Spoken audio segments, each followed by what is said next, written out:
I'm getting offended.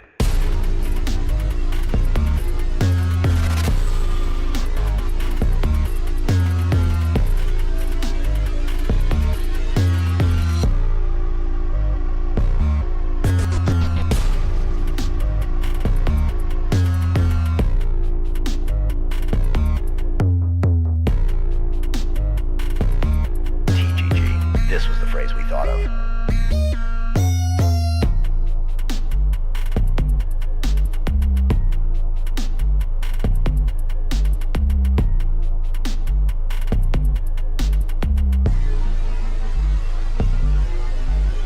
Legal counsel advised us to replace what was supposed to go here.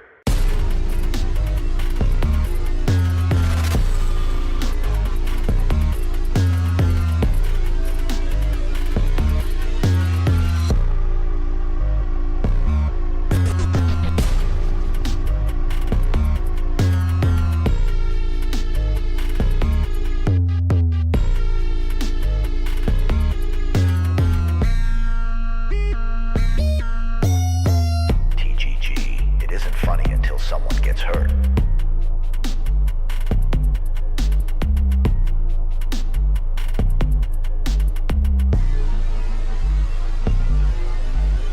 There's bugs in my skin.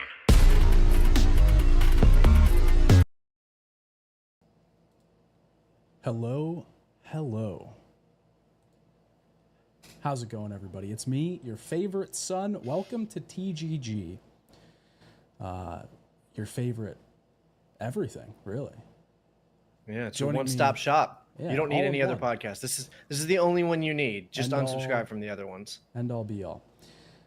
Joining me as always, my co-host, Evan Prince, That's me. and our guest today, MrHammers. Yo, hello. A man Thanks that for having me. needs no introduction. Of course. Today we're gonna be talking about Embracer. We're gonna do a little bit of a deep dive. We're gonna talk about their history, some stuff they've been doing, some bad stuff. Maybe, who knows? Are they bad? Are they actually? Maybe it's good? all justified. Maybe it's Secret- justified. You know, Secret we're heroes here. of the gaming industry. We're here to give the benefit of the doubt and pour the truth on this situation on Embracer Group. Who knows? Probably not, but we'll find out. We'll get into that. But for now, how have you guys been? What have you been up to? What have you been watching? What you been doing? What have you been playing? Hammers, why don't you tell us what you've been up to? I've been playing the great Mad Max game from 2015. Great game. Was it like 9 years old at this point? Yeah. Cult classic.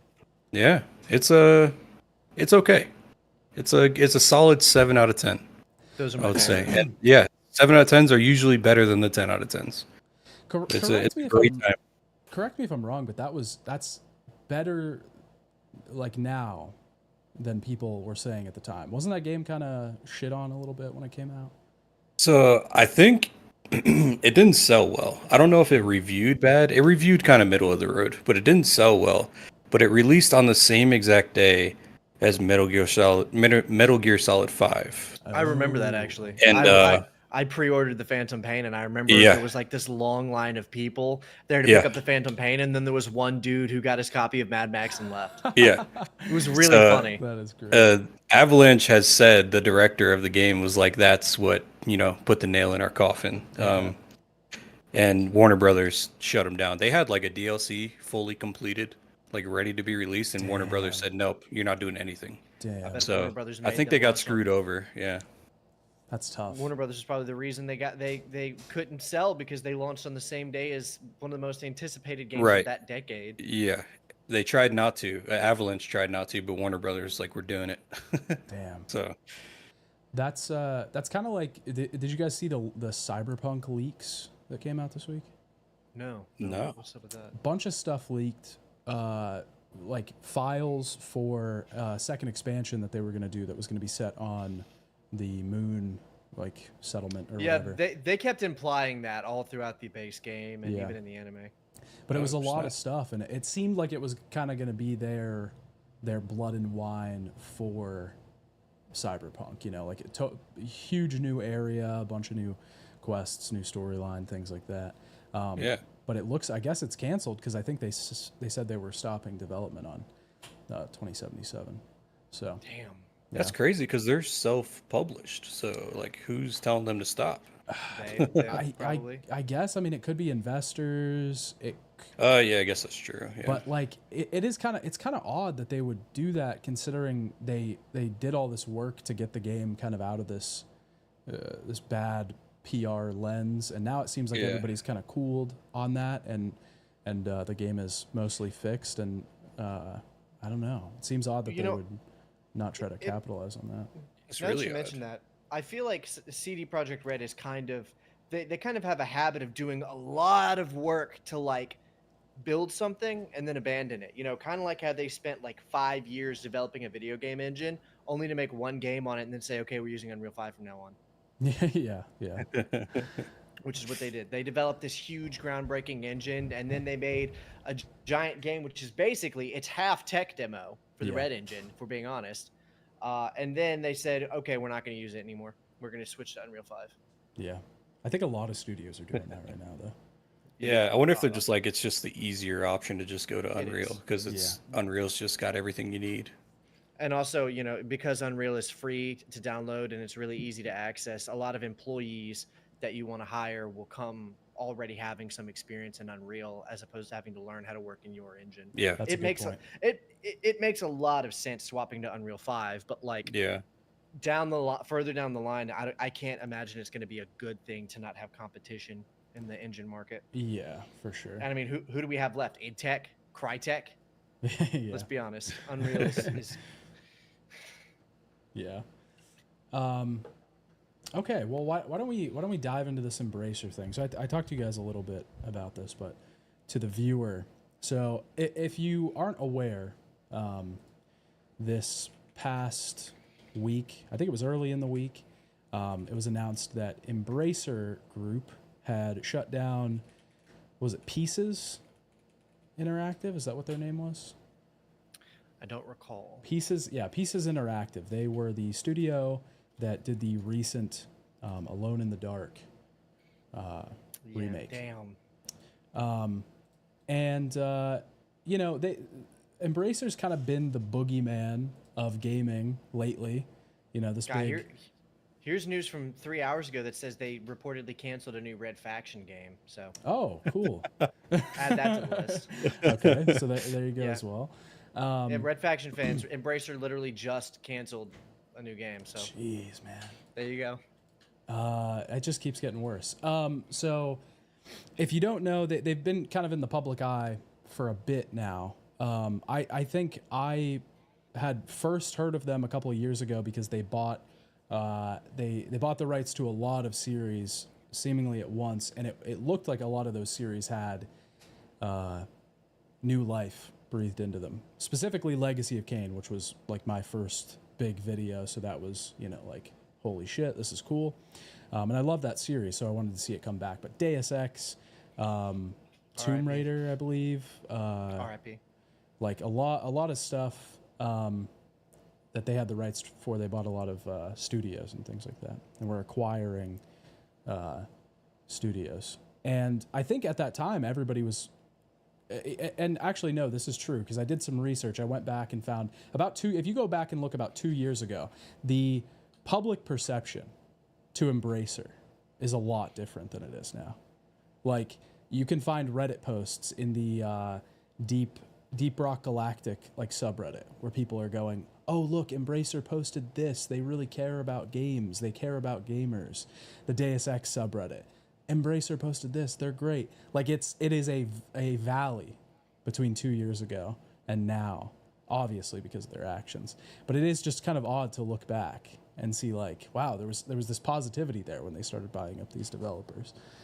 But obviously that's changed. They've started shutting down a ton of studios and closing studios, selling studios off. I started kind of looking into them a little bit because I originally started getting some comments on like a Twitter post I made, and I was like, I need to verify this information. So I started diving a little bit into it.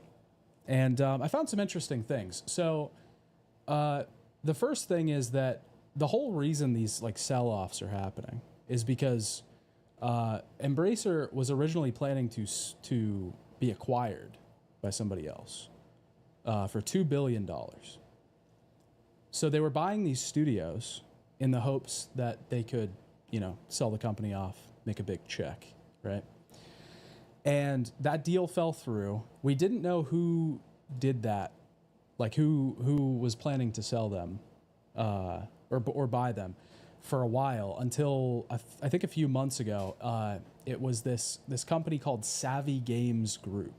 Okay, Savvy Games is a Saudi Arabian company that is completely funded from like money from the Saudi Arabian government. Okay, so they're funded through what's called a public investment fund. Now, this is getting into economics territory, and I'm stupid. So if I get anything wrong, I can't be Cancel him on Twitter. Yeah, you can't do anything to me because I said I'm stupid. So, but He preempted it. from my basic research, it seems like it is it's a state-owned like investment fund, and the government of Saudi Arabia funds this public company, and then they invest money into other markets to try and diversify the government's sort of acquisitions.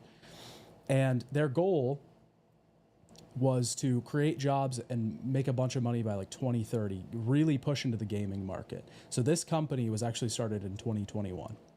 Then in 2022, I think is when they started, looking to acquire Embracer, and then that deal eventually fell through. So I think a lot of people seem to have a problem with this, with the Saudi government having like their money in Embracer and in all these studios, which is, I guess, an issue, right? I don't know anything about the Saudi government. Are we getting into hot territory here? Well, I don't know anything about it either. Okay, so we all know nothing. It's not about common. It's not common discussion, so I think you're pretty good. But I mean, I don't know how knowledgeable any of us are on the economics of Saudi Arabian politics. Okay, so we don't know anything about that, but people are saying it's bad. I don't know. I can't comment on that. I don't know if that's bad. But I will say the weird thing is, I'll just say that it's weird, is that it's not just Embracer that this company has invested into. They own just since 2021. So in the last 3 years, not a very long time, they own 8% of Nintendo. They own 9% of EA. And they have $1.36 billion in Take-Two. They still have an 8% ownership stake of Embracer, even though they didn't acquire them. They have 10% ownership of Nexon and 5% ownership of Capcom. Pretty fucking big companies. Yeah. Nintendo kind of shocks me. I didn't think Nintendo would be owned by anybody but Nintendo. Yeah. It's kind of crazy. Yeah. Yeah, so they are heavily, aggressively investing. They also, while they were doing their whole acquisition search, they bought a company called Scopely for $5 billion. Scopely makes like mobile games like Monopoly Go and shit. Very high earning company. So they bought that for $5 billion, and then they were going to acquire Embracer for $2 billion, decided not to. Okay. What it seems like happened is they looked at Embracer. They said, this is not going to work if we buy these people. This is not going to keep making us money because you have a shit ton of studios that you have too much cost in, right? And then decided against it. And now we see what happened because Embracer can't function with any of these studios. They have to close all these studios down because it's too expensive, right? That makes a lot of sense, actually. Yeah, That makes a lot of sense, actually. They were just banking on selling, essentially. Yeah. They ruined their own sale in the product. They got too greedy. Yeah. They said, damn, we're about to sell. Let's jack our value up. And they put it up too much. And then they had to just close a bunch of studios. Or that was their whole intent all along, was to buy up a ton of studios and then sell to anyone. I got to say this. I'm not a fan of Embracer Group. All right, I think Embracer fucking sucks. Any company that does something like that is scummy. But I will say, the Embracer could not force studios to sell. These studios made the decision. These studios chose, well, maybe the studios themselves, but someone who made decisions in the studios chose to sell their studio. So if you sell your studio, then it belongs to the person you sold it to. And if you get closed down, you shouldn't have sold your studio. And I only said say, if anyone is planning on making any games or making any studio, don't be lured in by all the promises of big budgets and Hollywood stars and networking connections, because just because they tell you can get the guy from Stranger Things in your new Alone in the Dark game doesn't mean your game is going to do well enough to where they won't fucking shut you down right after. So don't sell your fucking studio, please. It's been like a thing since like the beginning of time in gaming, like studios getting bought, releasing like 1 or 2 games, planning on a third game, and then getting canceled. And then fans get upset because they never get that third game. And it's just like, it happens to so many studios. I wonder why they still do it. I mean, I guess money is, money, but... Money. Well, I mean, it's hard. It's hard for studios. It's hard for them to stay afloat, and that probably seems like a miracle when the opportunity comes. Like, we're going to give you all this budgets and everything's we're going to make your life way easier. You're still going to be able to be in charge and all this. And it honestly, it probably seems like security, right? It probably it seems like the opposite of what's actually going to happen, which is security. We now have a safety net. There's money backing us, and we don't this next game doesn't have to succeed because all of our profits go right back into the studio. It's it's on somebody else's dime maybe, but that's the opposite of what happens. And then they get shut down. You got to observe history. I was gonna say EA Games is probably really thrilled because all the heat is off of them for once, because they are notorious for just shutting down some of the best small studios. There were images going around of like a backyard full of dead studios, and EA just The amount of times I've brought up EA in like my videos because they killed the studio that made the game I'm talking about is unreal. It's definitely the highest one. Yep. Embracer has taken the crown, and they've also taken the heat. But I haven't forgotten. I haven't forgotten about you. Never forget. Never forget. I haven't forgotten what they did to Visceral. Well, the thing too is it was also just their practices. Like they were kind of on the forefront of like the DLC thing back in the day. I remember that being like microtransactions. Yeah, like a big hatred wave towards EA. But you're right, they are. That they're no longer the boogeyman. It's now. They're still the worst though. I remember the second year in a row where EA won the most evil company in the world or something, and the spokesperson was like, "Come on, there's worse. There's companies that are like there's suicide nets around certain companies, and you're saying we're the worst because of DLCs." And everybody was like unanimous, like, actually, fuck you, you're awful. Well, now they're talking about they're the ones that are talking about putting ads in games, aren't they?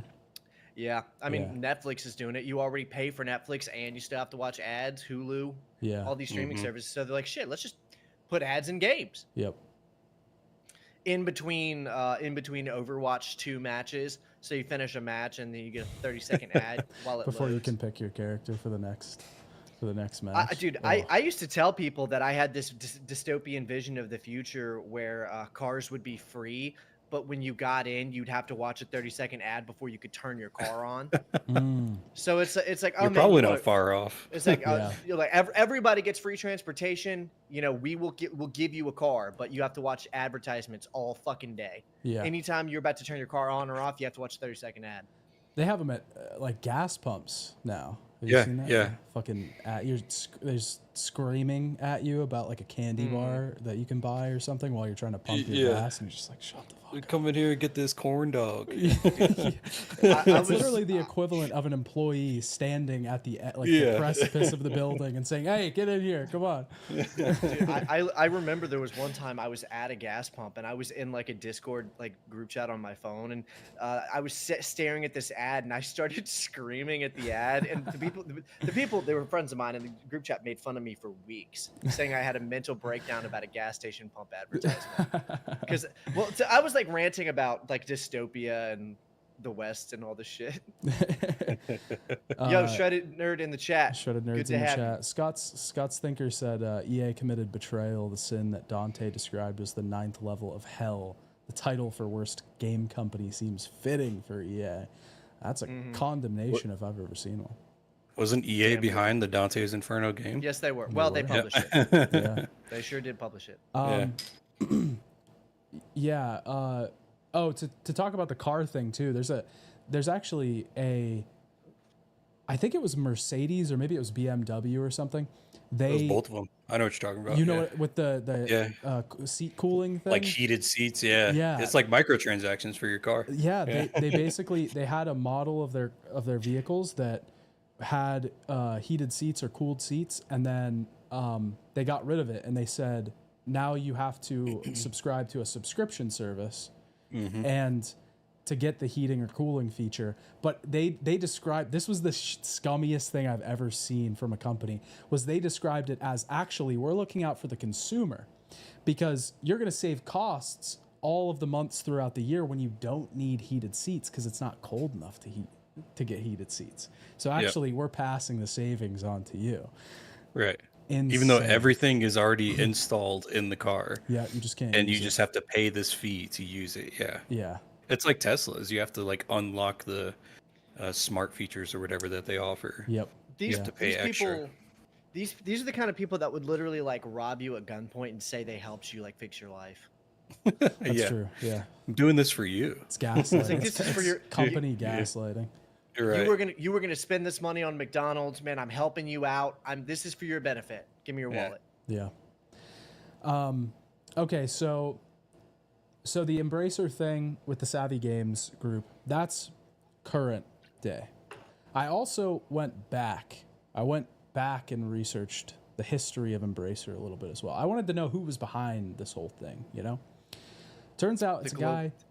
This is a Deus Ex episode. Dude's uncovering a corporate conspiracy right now. No, it's How deep does it go? I didn't find anything that big. It's just interesting for this. stuff that I haven't really seen anybody talk about.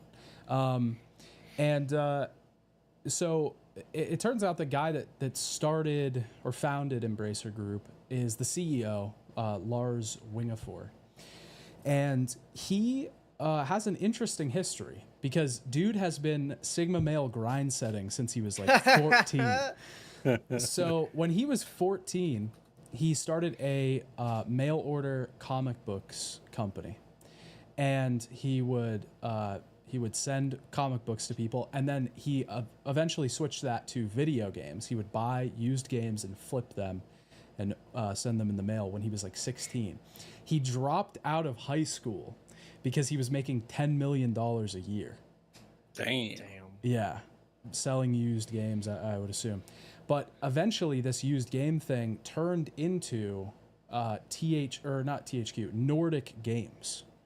A company called Nordic Games that he founded. He ended up selling it off during the height of it, made a bunch of money, and then the company kind of crashed during the .com bubble. So he went back and bought it back from the people for a cheaper price, and he owned Nordic Games again. And then Nordic Games became THQ Nordic when they bought the THQ branding when THQ went bankrupt and stuff.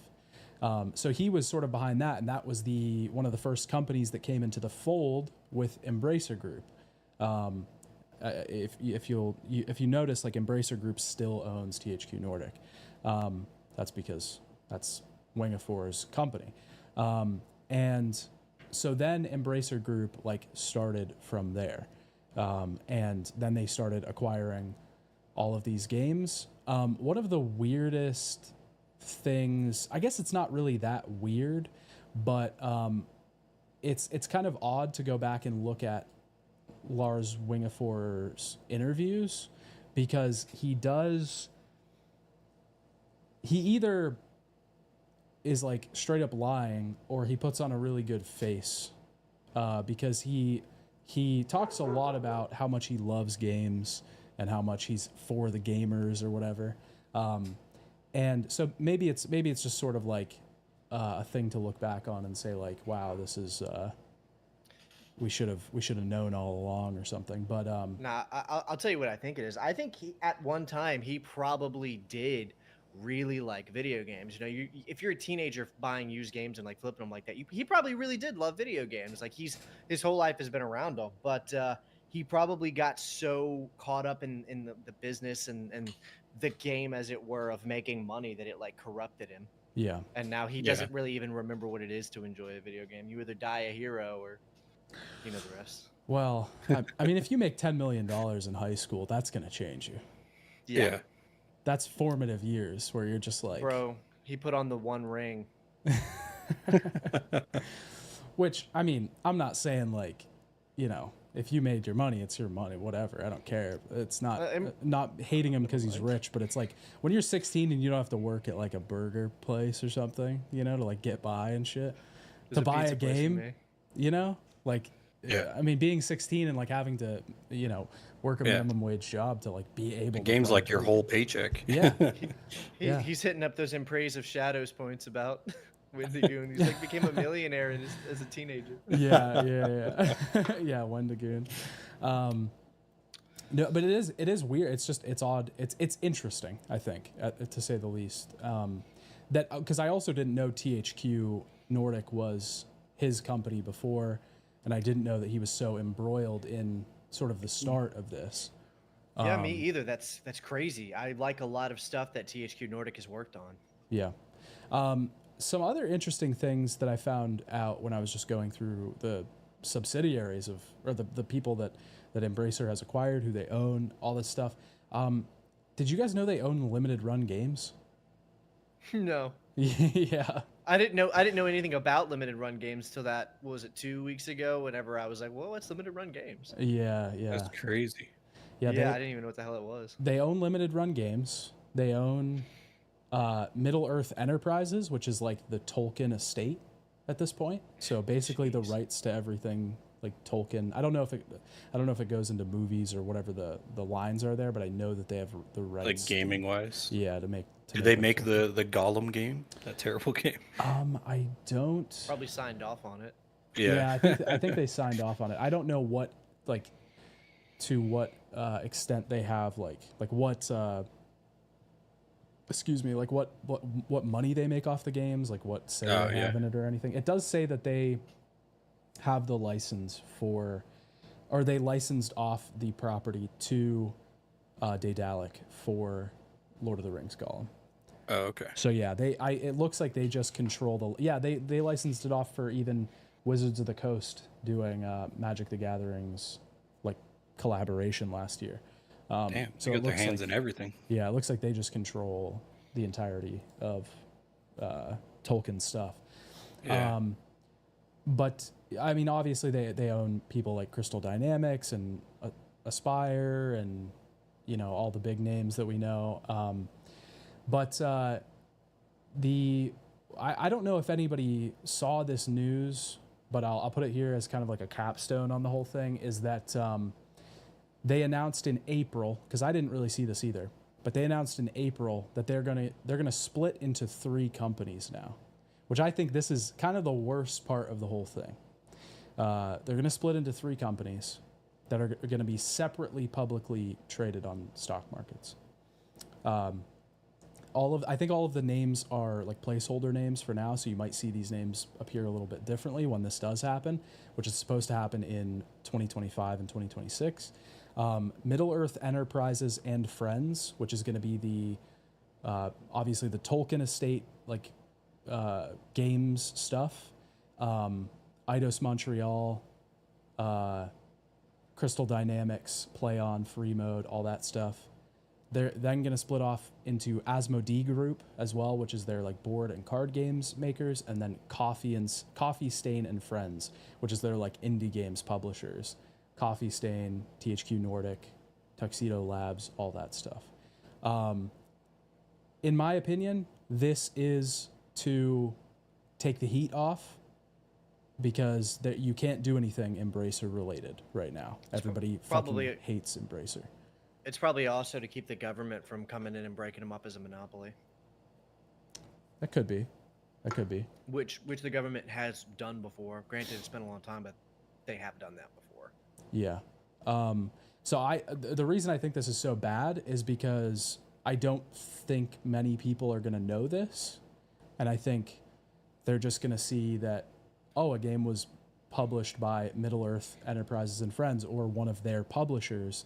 They're not going to know, oh, this is Embracer. This is that company that bought all those studios up and was closing them down to try and get rid of $1.5 billion. They're effectively making Embracer disappear. You're right about that. Yeah. It's like a shell company for gaming. Basically. Yeah. Yeah. It's kind Embracer of crazy. is no more. It's kind of crazy. I think the other thing too that a lot of people don't know is that they've been selling a lot of companies, not just closing companies. They closed Pieces recently, obviously, but they also sold Gearbox to Take-Two in the same month that they closed Pieces. They sold Shiver Entertainment to Nintendo. They sold Rainbow Studios. They sold. I didn't even know they owned Gearbox. Yeah, dude, that's what I'm saying. Like, there's so many. They own so much stuff that it's like going down the list. You're like, what the fuck? Randy Pitchford, what are you doing? Yeah. Getting bounced around between companies. Yeah. So I mean, I don't know. It sucks, and this is the thing. At the end of the day, like, do I think it's hard to tell whether they did have good intentions or not, especially because they were planning on acquiring. Well, they were planning on being acquired. We don't know if they were buying these studios so that they could sell. It seems like that is what happened, but we don't know that for sure. So it's hard to tell whether the people behind this had the best intentions or not. Right. You know. So it is hard to be like, you know, are they the boogeyman? Are they not? I don't know. I mean, you can't. It doesn't really matter what your intentions are. If you buy a bunch of studios and then just start shutting them down left and right, like, yeah, I don't really care what your. That's a bad look. Yeah, that's a bad look. You're just gobbling up whatever you can, and then just saying, you're not profitable, and then cutting them off. You know. I mean, at least I don't know if they did or didn't do this, but it would have been much better if they could have at least tried to offer these companies a chance to buy themselves out at like a low price. It's like, hey, we bought you up. We thought we were going to sell. We're not. We can't afford to fund you anymore. Let's figure out a way that maybe you can buy your company away from us, you know, for a half decent price. But no, it's just like, you're all fired. Yeah. No, fuck you. You don't exist anymore. Yeah. You just send an email to 300 people like, don't come into work on Monday. There is no work. Like, I don't really care what work. I don't really care what your intentions were. Yeah, that's true. It's a good point. If the net thing that they've done at the end of the day is like really bad, I guess it doesn't really matter. But they I don't know. Embracer sucks. This makes them suck more. Also, you know, like Evan said, they canceled what was it? Oh, a new Red Faction game. Red Faction, yeah. They canceled a Red Faction game. And also they just announced earlier this week that they are discussing plans to lean into AI. Oh yeah, I saw that. Really good. Great move. People are going to love that. Yeah. But EA said the same fucking thing a few weeks ago. EA was like, yeah, we're leaning as heavy into AI as we can. These companies are just to everyone's faces saying, we want to fire as many of you as we can get away with and hire as little of you as we can get away with. That's what they're saying. You know what the AI thing seems like to me? Is let's get out all of the really bad PR decisions now while we're still Embracer. And then when we shift later, then we can focus on PR because we're going to be under a new name. We're already on the shit list. Just like, let's just get it all out now, you know? And that shit goes down with the ship. Yeah. You know? Yeah, but I mean, then they'll still be doing these practices under their new names. Yeah. Yeah. But that's they're hiding their name anyway. It'll be in the background. You won't notice, you know? Be a little trick. They're just not going to tell anybody unless some kind of legislation happens that legally forces you to disclose use of AI. People are just going to start like that sample I sent you. People are just going to start instead of hiring composers, they're just gonna make an entire like ambient OST in 10 minutes. I wouldn't be surprised if that does become like legislation soon. That's what AI has to be disclosed because you already have to do it on like YouTube and some other social medias. So I wouldn't be surprised if it becomes like government policy within like bigger media things. Yeah, I think that's in my mind, that's the only way it's going to get Yeah. fixed. It's going to have to be the same thing that happened with the having to disclose sponsorships and Yeah. relationships with companies in media. It's just going to have to be legislation, because if people can use AI and not have to say it, they're going to. And that's what we're seeing with companies right now. That's what we're seeing with already Disney happening. and all these big companies. They're using it as much as they can now, so that when it does become legislation and they can't anymore, or can't as much without taking big hits. I'm gonna be honest. A lot of the things that people are going to be hearing between now and the end of the year are probably going to be filled with AI, and you're not even going to know it. So that same website that I sent you those samples from, I used it to create like a handful of like 3 to 5 different like like instrumental samples, and I just sat there as like, I could just slide these into a track and use them and release it, and no one would know that it was all just like AI generated. Yeah. It's fucking insane. He sent me a pop song. Well, the other one was like a rock song, and then the other one was a like ambient OST song. The pop song and the rock song were like, yeah, a long way to go on those. yeah, there was a little bit, you could tell ish. I'm not confident enough to be able to say I could tell definitively, but the ambient OST was like, But here's the thing. fucking know. The stuff I sent you was like final product generation, right? It's like, here's the full thing. What I'm saying is, you're going to have composers generating samples so that they don't have to use somebody else's sample, and then use that in their compositions. Yeah. So they're going to like compose like 35% of the song, like original content, maybe record a couple of their own samples. Then they're going to layer in a bunch of samples that they're just like, you know, what'd be cool is an industrial, like rhythmic percussion beat. Type it into a fucking prompt. Okay, there it is. Yeah. That's going to start being in all of your fucking music. It's going to be everywhere. Shit like that's going to be in your games. And if we don't like, I think even if we do legislate it, people are just going to do it and see if they can get away with it. But if we don't, it's going to be everywhere. AI generated content is going to be saturated in fucking everything you do. It's integrated into Photoshop now. Of course, Adobe is getting sued, which is really By funny. the U.S. government? Is that what it was? It's really, yeah, the U.S. government is suing Adobe. Is that because of the subscription model? Like it's hard to cancel or something like that? Yeah. Well, it was more complex than that. It's a whole, maybe that might be a thing for its own episode. But yeah, they had some really scummy practices going on. They charge you a fee, a cancellation fee that I don't know the ins and outs of it. I know I had to pay one when I canceled my Premiere subscription, because I shifted from Premiere to DaVinci a while back for editing, because I fucking hate Adobe so much. I still use After Effects because I have to, but yeah, I canceled it, and they charged me some. It wasn't as exorbitant as the ones I've seen. It wasn't like over $100, but it was a little ridiculous. This makes no sense. Like, how are they out in money because you're canceling? Like them paying their light bills, relies on you not canceling your subscription. It's like, we're gonna starve this month. You got to pay us. Yeah. Well, That's crazy. I mean, they just suck. Like the fact that you have to pay a subscription service to use an editing software that's what, $30 a month? Is that what it is? Yeah.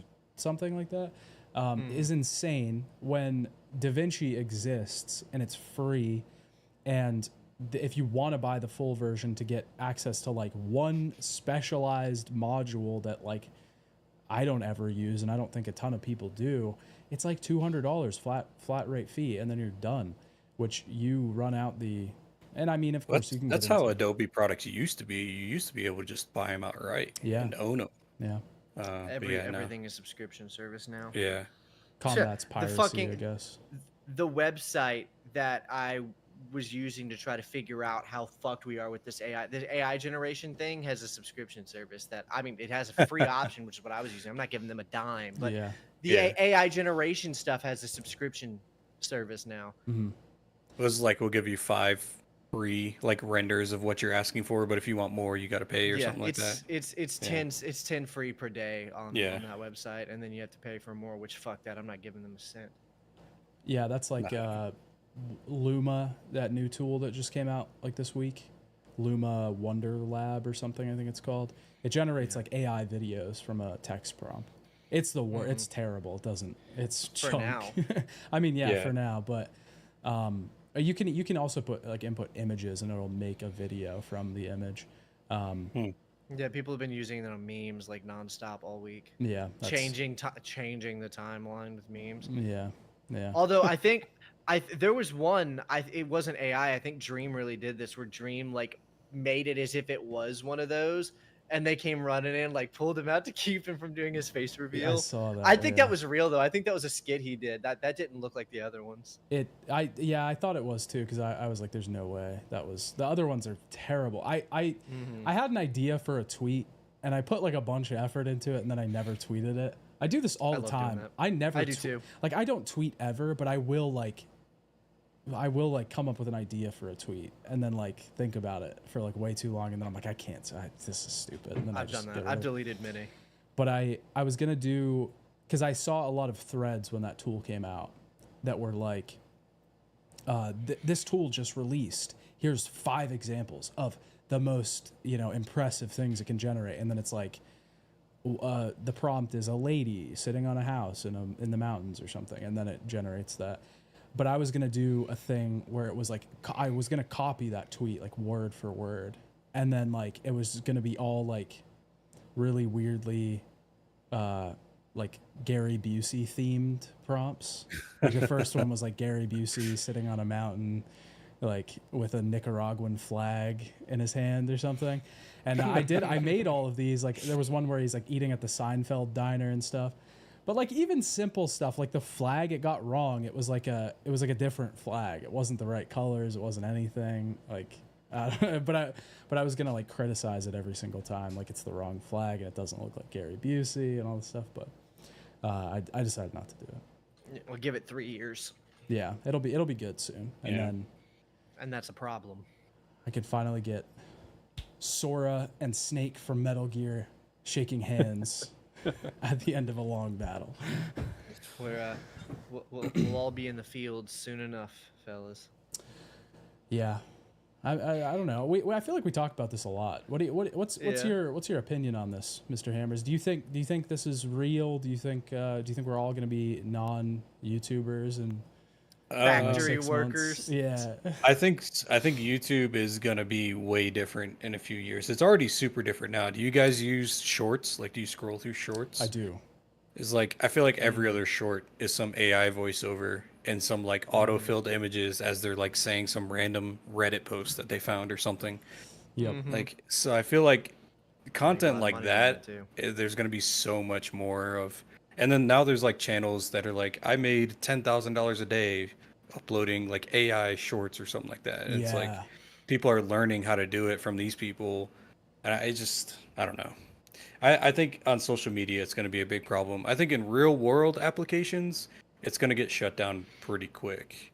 Like, I don't think any substantial jobs are going to be taken over from it. I'm sure there are some jobs in tech and stuff, but like any real jobs, like not to like bash anybody in tech, but anybody, real jobs. Real man jobs. Real man, getting your hands dirty. I don't think AI is gonna like demolish the world economy or anything like that, but I think on YouTube and like media creation, it's gonna be a big problem and gonna be hard to regulate. Hell, it might even just oversaturate the fucking platform with junk where people don't want to watch it anymore, which will affect us. It's not just that it'll take. That's how it is for me. I don't watch shorts anymore because I just feel like it's a bunch of just like alpha male podcast clips and just fucking weird ass voiceovers. Like it's the same music behind every single one. Yeah. That's like the thing. Like the threat isn't necessarily that it's going to do what we do. The bigger threat is that it's going to do shit, and people are just going to get sick of opening YouTube, and then people like us aren't going to get views anymore. That's exactly what it's going to be. Yeah. But I think Yeah. YouTube they've already kind of like, you have to disclose if something's AI in your video, Mhm. like, because they're trying to go against like misinformation and stuff.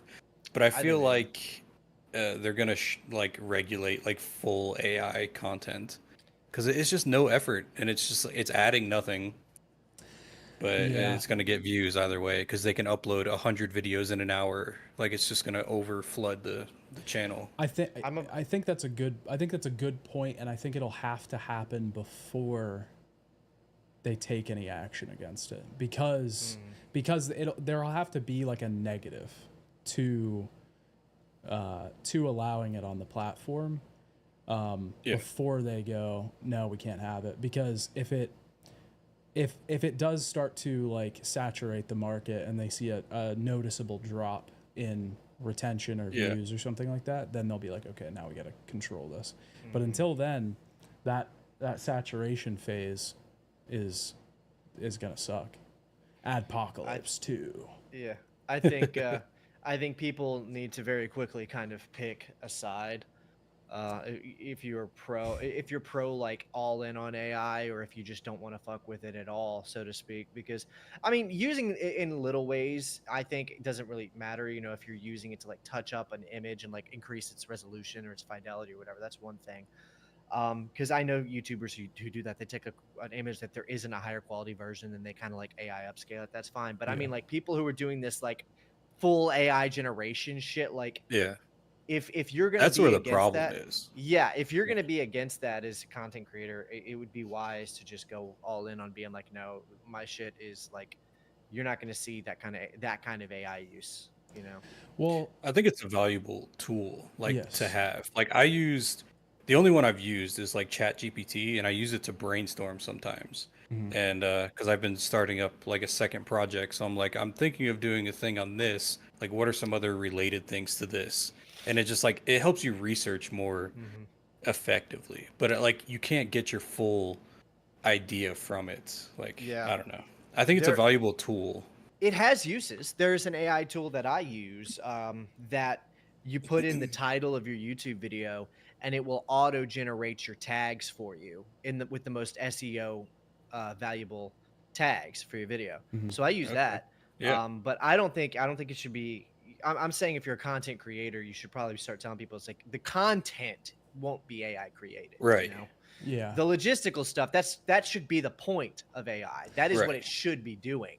It should be making it easier on the logistics. It should not be trying to do the art part. Yeah. I think because it is kind of weird, because with things like this in the past, like I think I compared it earlier to the disclosing sponsorships thing. Like that Mhm. was something people were very vocal about, and there was almost like a movement to have that happen, right? And like get legislation passed. It doesn't seem like we're at the point where people even realize that's an option, or like are They don't asking know how for far that. it is yet. Yeah, so I it seems like people are trying to use social pressure to stop it. So like when something happens, they try to be vocal about the fact that they don't like that. There was a movie that released a horror movie that released pretty recently called I think it was Late Night with the Devil or something like that. And they used like an AI image in their title card, like transition 2 or 3 times in the movie. It only made up like a second or so, but people were very vocal about how they didn't like that. And then it was that's the response right now. It doesn't feel like people are like, we need to stop this. We need to draw a line somewhere. So I don't know if I'm not saying that people should, like, I'm not calling for Yeah, we're not making the death statements of here. politicians or anything, no. But, In Minecraft, in Minecraft, yeah. But yeah, we're not making. We're just brainstorming. We're riffing. yeah, because I don't really know what the solution is. I don't know if that is a good solution, but I do think legislation should probably be passed. So One thing that I am telling people, like a lot of close friends of mine, I'm telling them, I'm like, you need to start being prepared for what you're going to be wearing in the next like 10 years, because I give a lot of thought to what I want my dystopia drip to look like, so to speak. oh, okay. Um, so I'm serious. This isn't a bit. I really thinking about this. I'm not dripped out yet, but like in the next year or so, I'm really giving thoughts. It's like what do I want to be like looking at throughout the dystopia? So when I'm like 50 and I'm thinking back on like my 30s, whenever the dystopia was starting to formulate, what do I want to remember as my drip? You know, what's going to be my drip? My avatar. Yeah. So I have been. That's not a bit, by the way. I've really been telling people that. Like, be thinking about how you want to be looking. I've been hitting the weights extra hard. I want to be looking. I want to be looking fucking sick. Are you gonna go? the Are you gonna go like moist critical, cyberpunk, diabolical? Yeah, that diabolical kind of thing. Is that what you're going for? No. I'm going for more like literally me cringy. Like somebody would post me on a TikTok and be like, "This is embarrassing." That's good. That's good. Yeah, I don't. You know, if the thing is, if people like can maybe kind of like take you seriously and normally, then you're not doing it right. That's true. That's true. I want to point out Evan Armstrong in chat said that they work in the industry and they know half a dozen people who can trace their current unemployment directly to Embracer Group. They knew people at Rainbow who got laid off and the studio got shut down after the merger fiasco fell through. A few others in similar positions as well. That party turned out to be the Crown Prince of Saudi Arabia and bailed on the deal, costing them millions of dollars and forcing them to unceremoniously close a bunch of studios. This is what I'm saying. I'm hip to it. The whole thing. We just got red pilled on the Saudi Arabia connection. We got Saudi pilled. It does feel like a conspiracy thing though, right? Like it feels like there's a conspiracy there, but there kind of isn't. It's just like a lot of public information. Finally. No, I like that though because it almost makes conspiracy theories are cool again. Yeah. We're bringing it back. They basically decided to double down on the low-tour properties and dump everything else despite profitability or projections. They're calling the new company Middle Earth Properties and Friends or something like that. Middle Earth Enterprises and Friends. So that's like what their whole thing. Friends. All right. So what are this is for both of you. What are your predictions for how long, if assuming that is the actual title, Middle Earth Entertainment and Friends, how long do we think they're going to keep that before they decide and Friends isn't hip? We need to do a rebranding. I think it's going to happen for them. Like articles aren't going to say that whole name. Like they're just going to say Middle Earth Properties and Friends is going to naturally be dropped. Yeah, that's like that's just too much. How long do you think before they just officially stop saying and Friends? Like the first time they have any sort of game that's coming out that has it's like money riding on it. It's really funny. The first trailer is just going to be Middle Earth Properties, like no Friends mentioned. I it would be so funny if they kept it, though. I believe it is a placeholder name. I think they're all placeholder names. So it'll probably be something a little bit more cool. It's just some PR person scrambling to make something that sounds good. Yeah. I was just they don't thinking, fire him. This Saudi prince that bought the company, do you think like his son just likes video games and he's just like, oh, you like games? I buy every game. Okay, like... so I forgot to talk about this. I was going to talk about this because the only thing I know about like Riyadh and Saudi Arabia and stuff is I watch a lot of MMA, and the thing about MMA is Riyadh and like the Saudi princes and stuff have been throwing a shit ton of money lately into MMA.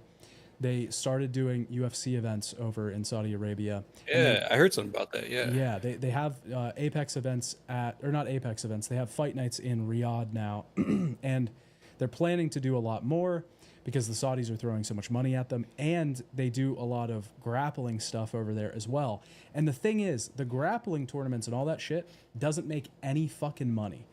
They lose money and they don't give a shit. They don't care because they just love it. They want to see it. They're basically just paying a shit ton of money to have these people come do their tournaments there because that's the level of money that they have. Yeah. Like it's like their level of money is they are the richest people in the world because they don't disclose their money to like Forbes and stuff. Like they probably are like edging on trillions of dollars. I wouldn't be surprised. Yeah. I mean, even just this company, this Savvy Games group, in like 2 years, they've invested $37 billion into Oh the my games God. industry in 2 years Yeah. from a And public somehow, wealth fund. somehow it's getting worse. Savvy Games, which one is that? The mobile game ones? No, Savvy Games is the company, the Saudi company that's investing all this money that tried to buy gotcha. Embracer, Oh, okay. that Yeah. bought that has money in Nintendo and things like that.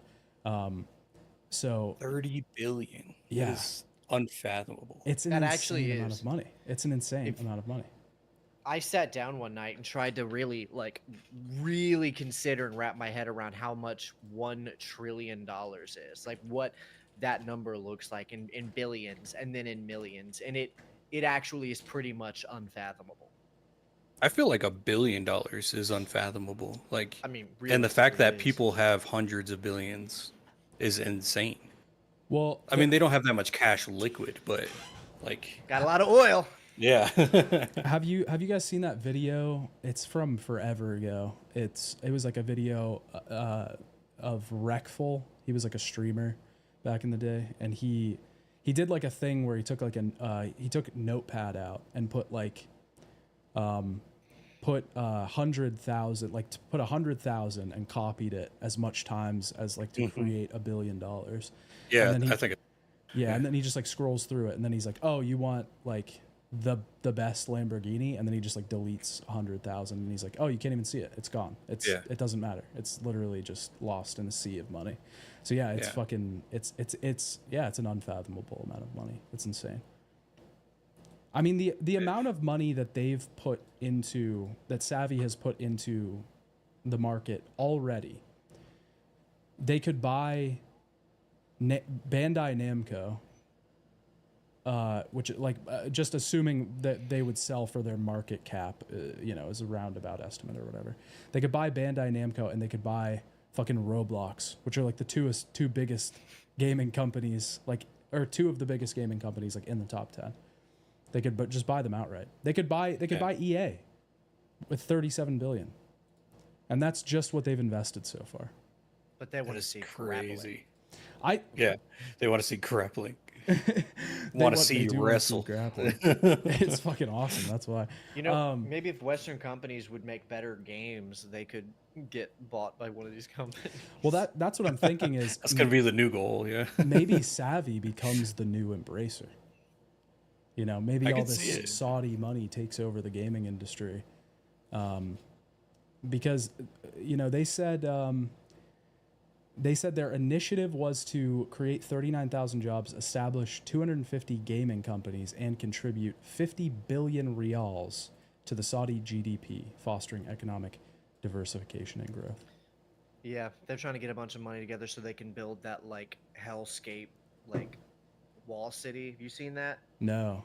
You see what I'm talking about? Oh, dude, I gotta figure out what that is. It's essentially a gigantic wall on the exterior, but the interior is a city. It's an enclosed city on all sides, but the buildings are on the sides of the wall, and it's like a metropolis, and it's just a line. So it's not wide, but it's long. Oh. You know what I mean? It's like something that you see in a sci-fi. I gotta look that up. It's like crazy. It's like what's that fucking Snowpiercer or something, where they're all just living in a train tube. Yeah, but city size, like metropolis size. Yeah. It's called The Line. That's what it is. It's a 105-mile long city that's supposed to go through the Saudi desert.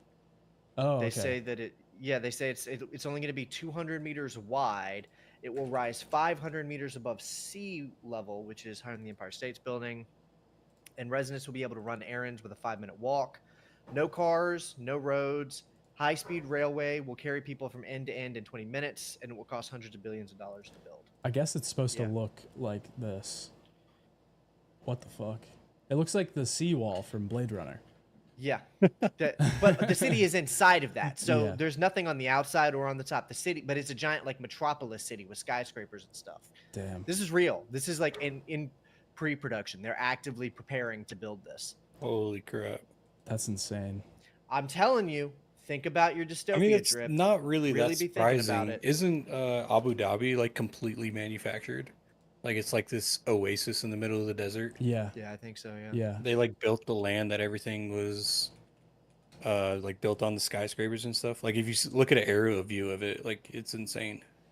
But it's like the fucking richest city. Yeah, Like yeah. ever. It's crazy. Yeah, it's weird. Saudi money is weird, man. Where the it's oil, right? It's oil. It's oil. Okay. That's where they got all their money is oil. Somebody said it's the fucking Night City 2.0. Doesn't sound dystopian at all. I'm just trying to No, tell you not guys at to be all. thinking about your drip in the next 20 years. That's always the thing that people point back to, is like saying the meme of like, you know, we thought at least the dystopian future in like games and movies like looks cool, you know, at least Yeah. like people there's like neon signs everywhere, and like people are wearing trench coats, and like, you know, they have like I don't know, cool shit, but like it doesn't even look cool right now. No, it doesn't No. look cool at all. It's boring. We got all the lamest shit and none of the coolest shit. Yeah. We don't have Nothing flying cool. We don't have flying cars or anything, but games are gonna have ads in them, so there's that. True. Yeah. Yeah. The dystopian future is way more boring than any of us could have ever realized. Okay, I have to piss real quick, so I'll be right back. All right. Let's take a look at some comments here. We got some people talking about how much a trillion really is. Yeah. Very good insight. 1 trillion years is 1 trillion years.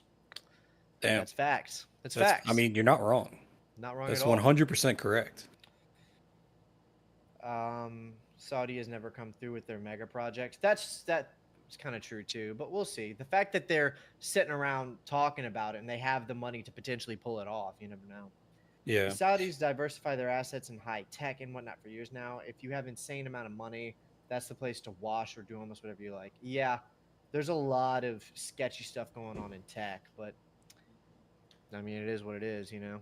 I think it is where just rich people just go. I heard a thing that people go there and buy like supercars and stuff, and then when they leave to go somewhere else, they just leave their supercars like parked in the road, like $500,000 Lamborghinis or Rolls Royces. They're just like, I don't want to, store this anywhere. I'm leaving. I'm just gonna park it here, and they become abandoned That's because funny. that's just like not money that they're concerned with. Right. So they just leave it and Yeah, there was like a Crazy. documentary I saw, I think it was on YouTube, and just a guy would go around and find abandoned supercars in parking garages and stuff, just like That's Lamborghinis, Ferraris covered in dust. It's crazy. Really? Yeah, carjack Oh. them. because they just leave and they're like, I don't care about $300,000. Like that's I'll pennies. just go buy another one. Yeah, Oh my god. yeah. That's insane. Wow. Rich people are a different species. I mean, there's Yeah. I mean, there's like it's I don't it was like I was saying before, when you make $10 million when you're in high school, it's a different life. It's a different That perspective. is, yeah. $10 million it's still an unfathomable amount of money. I And can't like even- you would see that now and be like, oh, $10 million, that's not that much compared to like these mega millionaires. But like 10 million, like you don't have to work again ever. Yeah. Like, Mm. You're if you're good. smart. yeah, if you're Yeah. smart, If you're a damn fool, and you can it spend all. $10 million in a year if you wanted to. That's You can true. spend $10 million in a few weeks. Yeah. And it'd be a damn good time too. Oh, it would. It would. But if you You'll don't go wanna back to pay- your job at like Burger King and be like, man, I had it all. That was the best. If you week don't- of my- I didn't want to pay taxes on it though, so I had to get rid of it as Yeah. fast as possible. No one would believe you, but you had a great time. Oh my god. So did you read this thing about the Saudis? Yeah, Diversify. Okay. Sorry, I didn't want to read it. yeah, I read that out. I was catching up on those while you were out. Yeah, so I guess I don't know. Just to put a capstone on the Embracer thing, so that we don't we can just we can be done with it. We deep dove. What do you? I mean, what's your guys' We dove deep. opinions on the? I mean, obviously it's shitty, but any hot takes? I mean, I don't know if it's ever gonna go anywhere. Like it's like look at EA. Like they've been the villains forever and they're still doing what they do. If That's true. anything, EA at least has the balls to not change their name. They're just like, yeah, we're still EA. Like Yeah. we shut down companies. Embracer's like trying to hide stuff, you know. Yeah. You know, But- I have to admit, Electronic Arts is a really cool name. I wouldn't want to change Yeah. that either. It is. That's a Yeah. really cool name. Electronic Arts. Yeah, my only point is, if anyone of the 27 viewers we have wants to make video games, and given the climate that we're in, I know a lot of people are trying to make their own little indie games now. Don't sell your studio. No. Just don't. Just don't Sell do like it. a part of it or something. Like get an Listen. investor. Yeah. Let me. There should let be me- like a let me- Shark Tank for video game developers. That's a good idea. actually a That's fucking money. fantastic idea. That's money. That's $1 billion idea right there. If I had That the is- money, I would do it. I don't have That's investment money like that. That's But Yeah, I'm gonna do. I was telling son, I want to start my own showcase.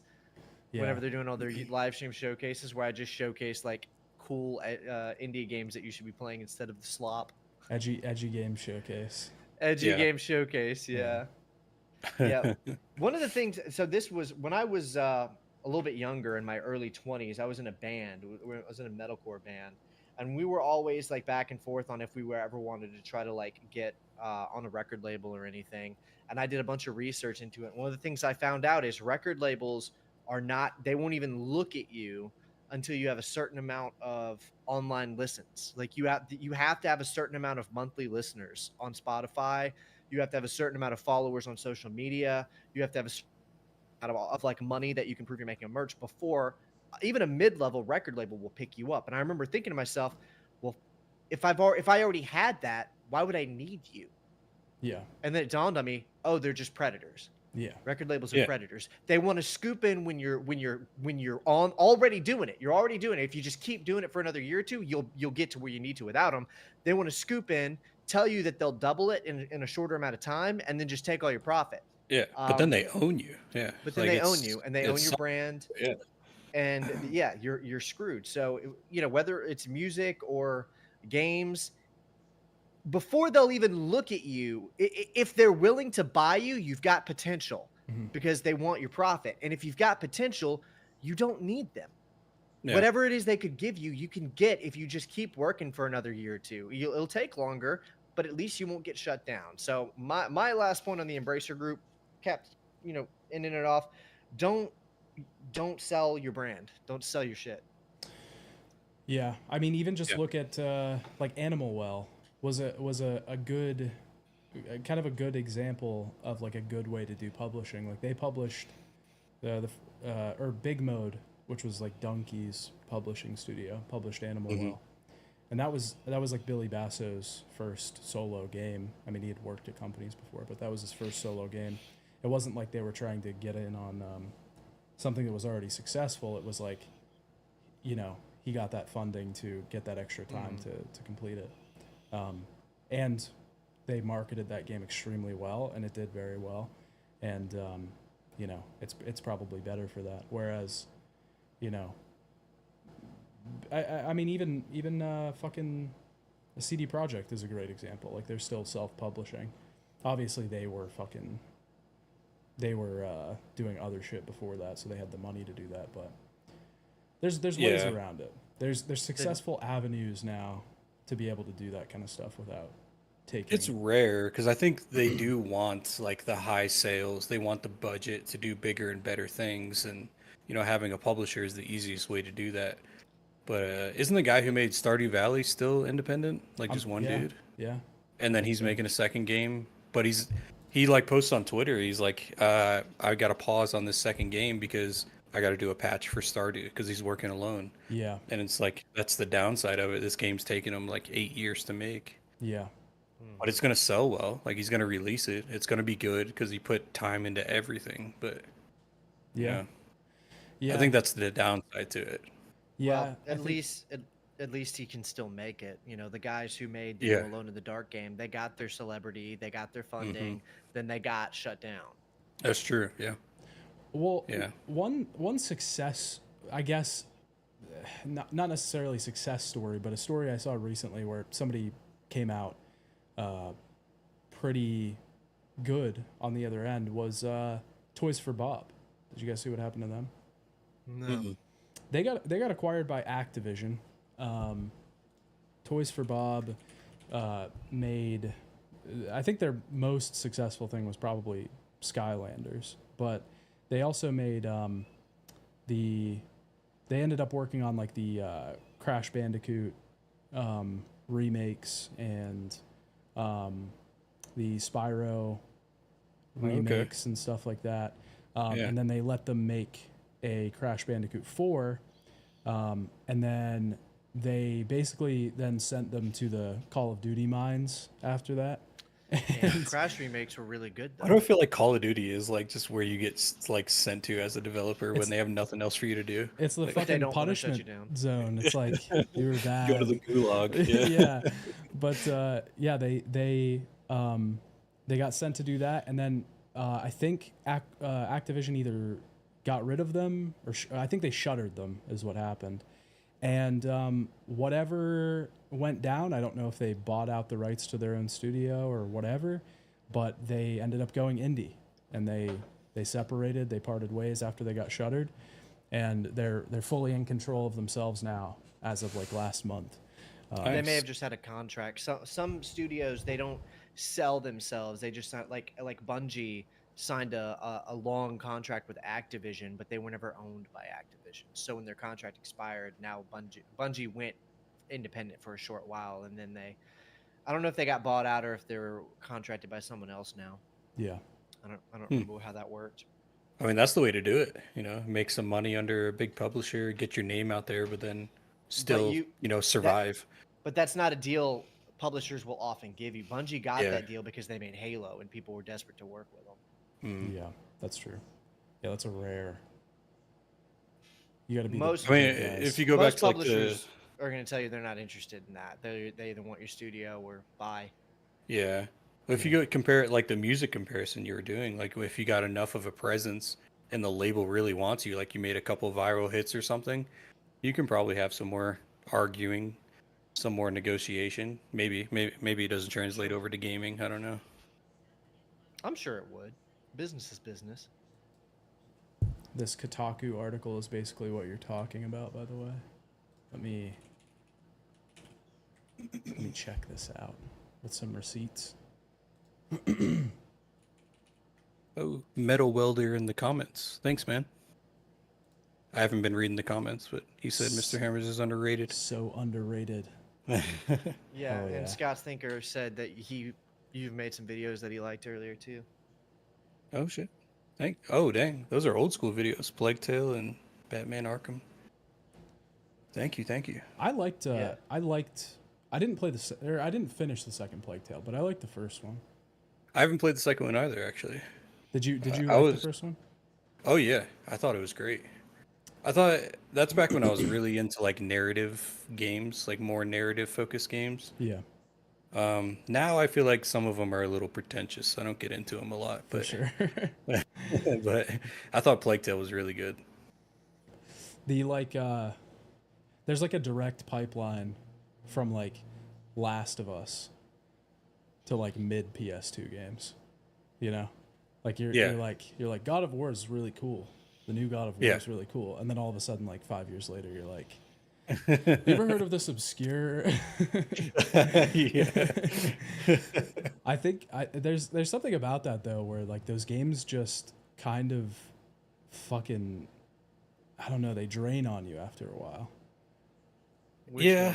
ones? Like the narrative kind of games, I like good stories in games. Yes. But I think I'm at a point right now where I like gaming. I want something fun to play. Like I don't want to sit there and watch an hour-long cutscene. Yeah. And like I'd rather just watch a movie if I was going to do that. Like if I'm sitting down to play a game, I want to do something fun. I think a good story is valuable, but I don't want it to be the cornerstone of the project.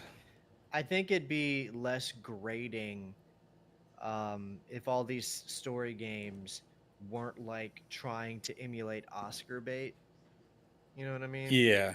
It's not just that they're, good or bad stories depending on, your personal preference, but it's that all these story games are like trying really hard to be like dramatic Oscar movies, like Oscar worthy movies. Yeah. And at some point I'm like, dude, what the I mean, did you play the original God of War? Do you know what your source material is here? What are we doing? I haven't played Ragnarok yet, but I've heard some pretty mixed things about it. Like it's trying too hard. I heard mixed things about it, but I actively hate that game. Like Really? it was a chore to finish that game. I don't think people were hard enough on it. It was fucking rough, and it had so many pacing issues too because of the I think that game was originally supposed to be split into two, or it wasn't supposed to be split into two or something. But whatever that change was, it made it paced horribly. It was like insufferable to play. How did you feel about the 2018 version, like the reimagining of God of War? I liked it. I think part of my like actual hatred of the sequel comes from just like I think I've shifted interests quite a lot since that game's come out. Because when it came out, I really, really enjoyed it, and now I think going back, because I have gone back to that game since then, and I don't love it as much. I still think it's good, but I don't love it as much. So I think it's a combination of like the game getting worse from the first game to the second game to my likes shifting and interests shifting across the years. Yeah. I think Evan Armstrong nailed it in the comment where he said they're appealing to the generation that wants their parents to apologize to them. So true. Damn. So true. I remember I bought the 2018 God of War because, you know, I like hack and slash games, and I had a PS4 and it looked like a fun game. I played it for 4 hours and I didn't have fun once, and I was like, dude, this sucks, and I turned it off. I actually bought my PS4 because of God of War. I didn't have one up until that point, and I got the God of War edition PS4 and everything, and I liked it, but it's like I played it and it's like I'm never gonna play that again. Like I have no interest. Like I thought it was serviceable, but I don't know. I have AAA game fatigue. I think like You mean quadruple A? yeah, whatever they're called these days. I just feel like I don't know the last time I played a AAA game that was like, damn, that was actually really good. Like you can tell it's like it's got like it's washed. I don't know. I don't know how to describe it.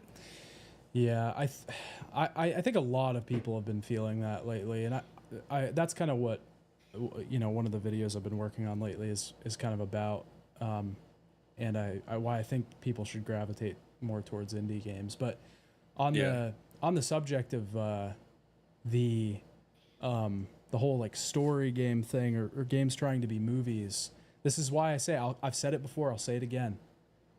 Kojima is the fucking Oppenheimer of video games.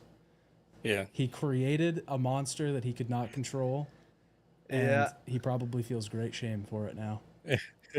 But it was something that needed to happen at the time, you know? Yeah, but his games still have gameplay though. Like I think once walking simulators became a thing, like that's when it went kind of downhill. Like where games were, it was like they were trying to make a movie, but also press A couple times to interact with some things. Like, and you know, I like some walking simulators. I do think too. walking I don't think simulators they're can all be fun. terrible. Yeah. I think if you make a walking simulator and it's like good,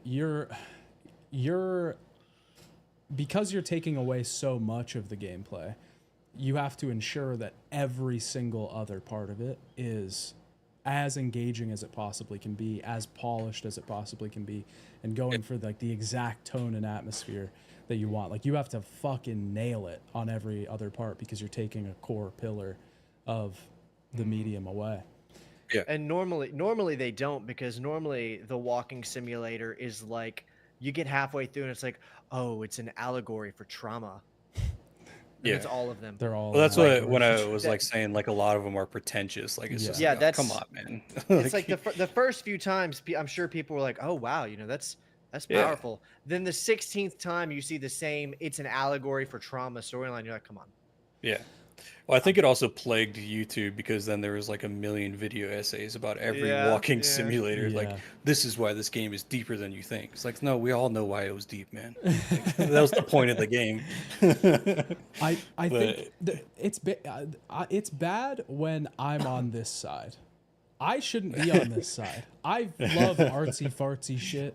Like I love that no, stuff. I do. I appreciate it. I do. And I shouldn't be on this side. That's how you know it's bad. That's how you know they're just regurgitating like the same ideas, and it's not actually like something interesting. It's just like cinematic gaming is in a shadow of the thing it's based on and taking from, which is film. Like it's not doing anything that film hasn't already done better. It's just doing it worse and making it more arduous to get through. That Silent Hill the short message game is like the embodiment of all of the problems we're talking about. It literally checks every box of the things that we're saying are a problem. That was shocking, and I don't know. I feel I get awestruck when I think about that game because you brought it up and I forgot it existed. I forgot it was real. You know, the thing is, when Silent Hill 2 is iconic because when it did the whole like super serious dark storyline thing about him, I don't know if I should spoil it because the remake's coming out. It is an old game. You know what I'm talking about. When it told the story that it told, games didn't do that. So it was impactful. It was a big thing. It mattered. It was important. When every fucking horror game ever since then does like the same thing with a twist, it loses its appeal. Yeah. You know? There's also every game is trying to be Silent Hill 2. Like every horror game is trying to be Silent Hill 2. Always 2 as well. None of the others. Hey, in my opinion, 2 is the best. But thank you. First one we've had on the podcast that's agreed with me. 2 is the best. 2 is the best by far. This discussion's come up several times, and you're the first person to say 2 is the best. Yeah, what? Everybody. Really? Well, in the most, I think 2 is the greatest horror game. Full stop. I would probably agree with you. It's in my top 5. I think it's in my top 5 or 10 games of all time. So yeah, it is. Yeah. It's one of the best. But yeah, everybody like the you have a game that's like lauded as the best in a series for so long. Eventually, there's gonna come like fringe groups that believe fake lies that aren't the truth. Sorry, fake Evan. News. Fake news. I just did a video on Silent Hill 2, I don't know, like a year ago. Like I just replayed it fairly recently, and like everything I thought about it originally, stands up. Yeah. I still think it's, the greatest. Yeah, no, I do. I recognize obviously that they're all. It's like Metal Gear. Like saying you have a favorite Metal Gear game. Like it's hard to rank them, and the one I put at the bottom doesn't necessarily mean it's the worst. Or anything. Yeah, they're all great. Yeah. We were talking about that not too long ago. It's like all the Metal Gear games are like super good. Yeah. Yeah. But like some of them are that. It's just like what you like. Enjoy more. Do either of you guys have like rage in the comments though when you pick one? Yeah, that's true. Do either of you guys have a game that you would like be like, this is like probably like my top like favorite game of all time? Not even horror game, just game. Like if you could think about it, it's like, yeah, this is probably like maybe my, not definitive, but maybe my favorite game of all time. You guys have one of those? I think Fallout 3. Really? Yeah. Interesting choice. That's another one that makes people mad because I say Fallout 3 is my favorite Fallout game. That's a big game. When you include the DLCs, you can really get lost in Fallout 3. Yeah, but it's just like back when that came out, I wasn't like really into gaming, and I just feel like that game like sucked me in. Like it was the first game with like atmosphere, like that was palpable. I don't know. It really drew me in because I played like a lot of shooters and stuff, and they were all very shallow. I just feel like Fallout 3 had a lot going for it. Definitely a better thing. Yeah, Fallout 3 was a lot. It was pretty good. It's very nostalgic based for me. I understand objectively, it's not the best game ever, but me personally, New Vegas did everything it did, but better. Yeah. Yeah. What about you? What about you, son? Well, I wanted to say I have like a distinct that game is so weird for me because I have a distinct memory of going over to my cousin's house, and I didn't have an Xbox at the time, and he had an Xbox 360, and he was like, "Oh, do you want to like play some of these games I have?" And I was like, "Oh, I want to try this game," and it was Fallout 3, and I played it for like 2 hours, just like sitting on his like carpet, like cross-legged, and I was like, "This is fucking crazy, dude." Yeah. Like I hadn't seen anything like that at the time, so it was. I think probably a lot of people have distinct, formative memories with that game. Yeah, I do as well. Do I have a favorite? Man, that's like a fucking hard. That's a difficult choice. I know it's a hard one. I only just like realized that there is one game that kind of stands out above most other games for me. What's Like a yours? couple of weeks ago, it's Resident Evil 4. Yeah. I think. Well, Okay. it's something that I've gone back and forth on for many years because I love so many games. You know, like the original Halo games and the Metal Gear games and Silent Hill and all of that. But when I think about a game that I think is just does everything right, like Dead Space 2 would be a good contender, but Resident Evil 4 is like twice the length, you know, and it's not worse for it. That's the thing. Resident Evil 4, I think, is like possibly a perfect game. It might be my favorite game of all time. It's good. It still holds up, Yeah. That's not like the original one. Mm-hmm. that's not Oh, like of a course, the bad original answer either. Nobody's gonna hate you for Yeah. that. No. Avalanche Games might. Jared might hit me. Yeah. Because Jared has a big bone to pick with RE4. Really? Oh yeah. What is the Well, fault Jar- in it? Jared, there is no fault in RE4 except for what it is. Jared is an old school Resident Evil. Does he like tank fan. controls? Yeah, well, it's the camera angles. The fact Yeah. that Resident Evil 4 revolutionized gaming away from traditional survival horror, tank controls, and fixed camera angles Yeah. has been a persistent thorn in his side ever since. So he That's okay. he holds Resident Evil 4 accountable for the death of original Resident Evil. And I mean, he's not wrong. He's not wrong at all. Yeah.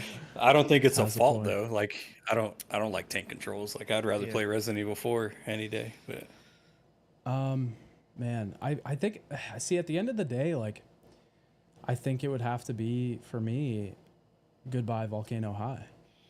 I don't even know what that is. What the fuck? yeah, is that a real Are game? you making that up? Damn, I thought that was gonna land harder than it did. That was that like furry game that got announced at like a PlayStation State of Play like a year ago or something, and everybody was like up in arms about it. Damn, I don't know what that is. fuck, bro, that was such a good fucking bit. Nobody appreciates my humor. No, I don't know. I think I could give like a top 5, but I don't think I could pick one. Like, Can you do a top 3? Can Fa- you do a this is 3 and then they favorite. cycle? This is favorite. This is not Best favorite. Yeah, it's best. favorite. Like your Yeah, personal like. that's how I answered. I don't think Fallout 3 is like the best game ever, but it Yeah. is my favorite. No. Yeah, it's favorite. Like Resident Evil 4, I would say is like my favorite. Top 3 would probably be Silent Hill 2, Good answer. Metal Gear Solid 4, Great answer. Max Payne 2. Ooh, And do you Max Payne that- 2? That's the best more one, interesting. dude. Oh, You don't you like think you don't any- like 2? I like 2. I like 2. Okay, but you don't think it's the best? No, I think it's better than 3, but I like I the like original.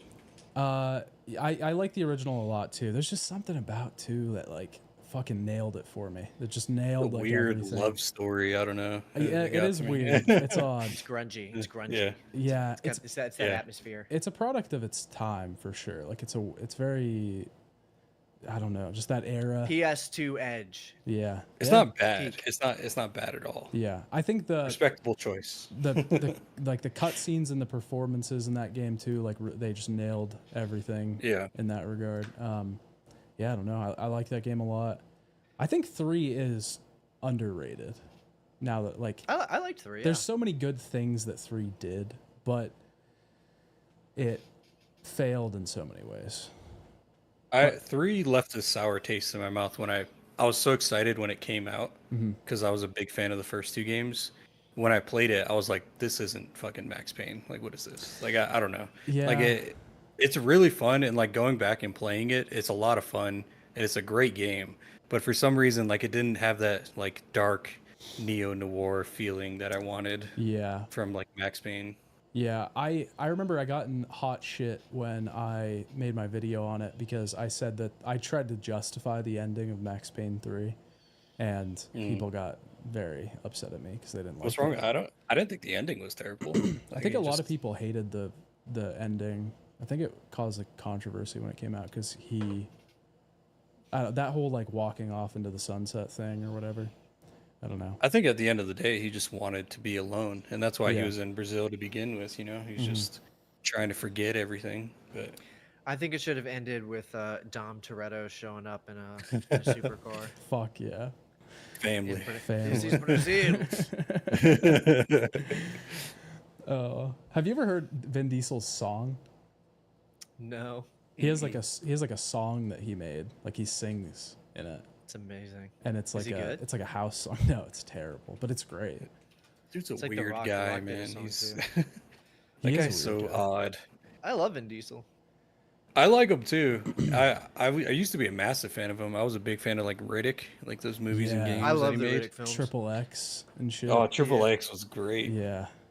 But I've always he's thought weird, Vin man. Diesel. I've always thought he did some cool movies. I've always enjoyed him. But I did a video where I just talked about the entire Riddick franchise. And one of the things I learned in my research for that video was the third Riddick film only got made because Vin Diesel took out a mortgage on his house and spent like all of his savings to fund it by himself. Like, Holy like shit. they had funding, but they had a shoestring budget and they couldn't have done the CGI. And he Wow. wanted to make the third Riddick movie so bad that he basically funded a huge chunk of it so that it I would think be made. I think to this day he still says Riddick is his favorite character and It like is. favorite project he's ever done. That's Because like weird. that's his baby. Yeah. It's just it's because it's a self-insert like wish fulfillment film. Yeah. I'm surprised he hasn't been doing like because now he's They're you know, working on all it. It's called over the world. it's in development. Oh really? Yeah, it's called Riddick 4 Furion, I think. Furia, shit. Furia, it's Furia. He's still Furious. playing Riddick? Still him? Yeah, it's still him. Well, he is involved in like the script, right? He's always been involved. You know, when they were doing the games, Butcher Bay and Dark Athena. So this is one of my favorite things. This is how I know how much he likes the character. When he was involved in the production of those games, but they would send him the script, and he removed hundreds of lines of dialogue from both games because he said Riddick shouldn't be talking this much. Damn. And he reduced his own paycheck doing it. He said, "I'll take less money. Riddick needs to not be talking very much. That's not in Wow. character." He is the king of not talking. He did play Groot. Yeah. Yeah. And also, I mean, Vin Diesel loves video games. You know, he had his own video game company for a while. They just ran out of money. What?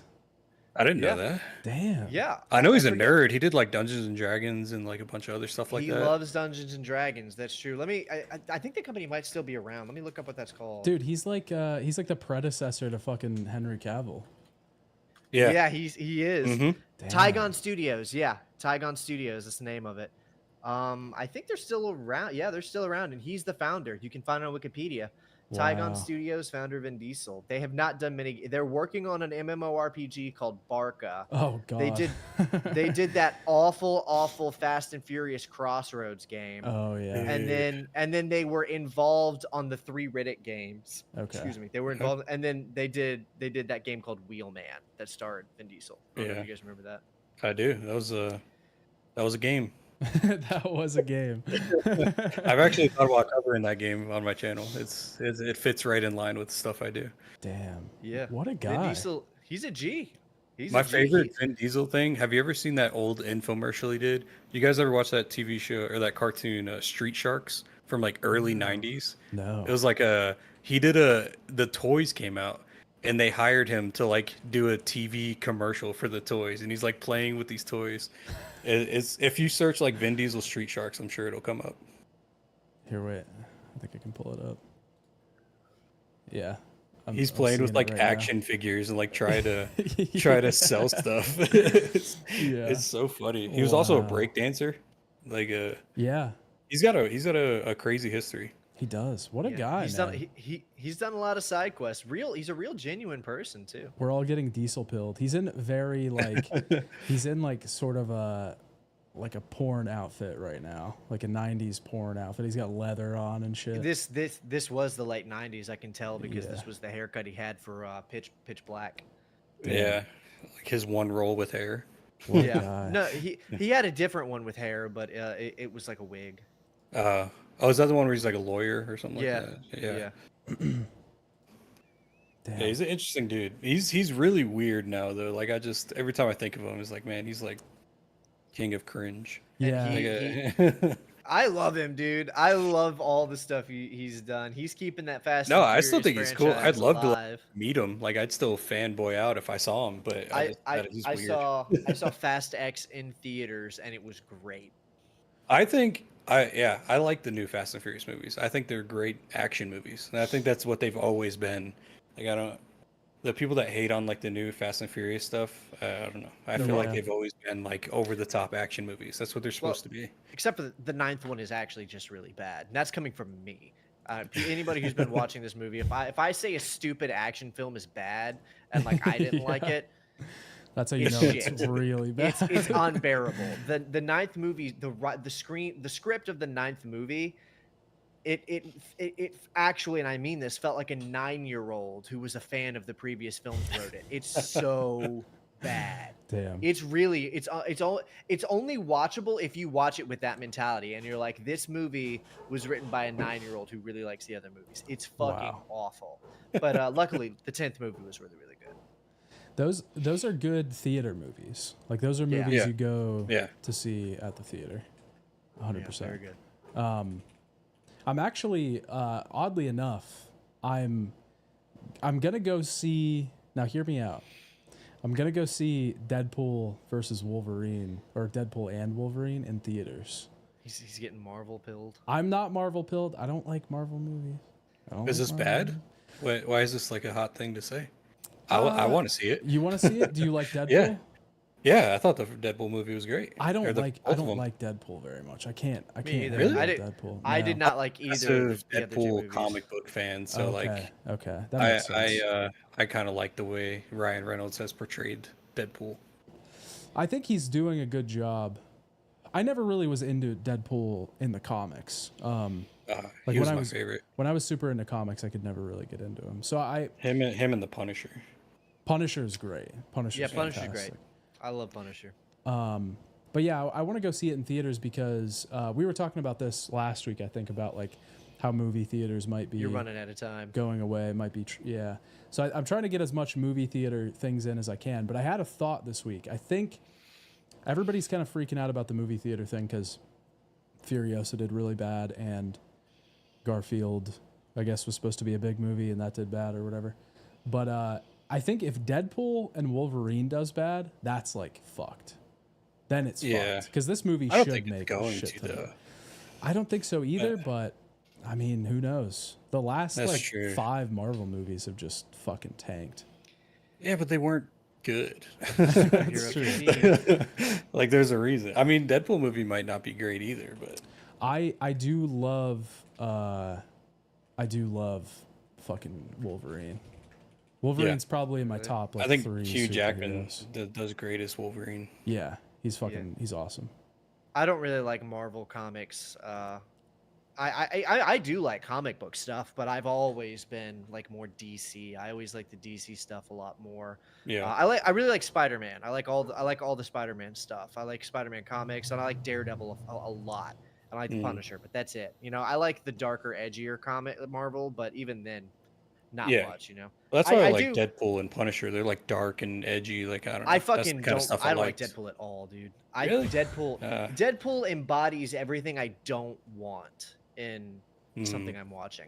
I don't like self-aware content. I don't really. You know, breaking the fourth wall kind of stuff. I don't mind it. I don't mind breaking the fourth wall if it doesn't like jeopardize the theming. So like Metal Gear Yeah. Solid games are a great example. They break the fourth wall, and I talked about this on my retrospective. It's actually the first video on my channel. Is that Metal Gear Solid breaks? It doesn't really break the fourth wall so much as it does like kind of let you behind the curtain a little bit and then push you back out. You know what I mean? It's not constantly like making fun of you for daring to bother like watching it. You know what I mean? I Deadpool is insufferable. He's an insufferable character. I really can't stand him. I don't want to watch those movies at I all. respect your opinion. I respect it. Listen, I just Yeah. want to see fucking Hugh Jackman in the OG suit with the OG Yellow colors.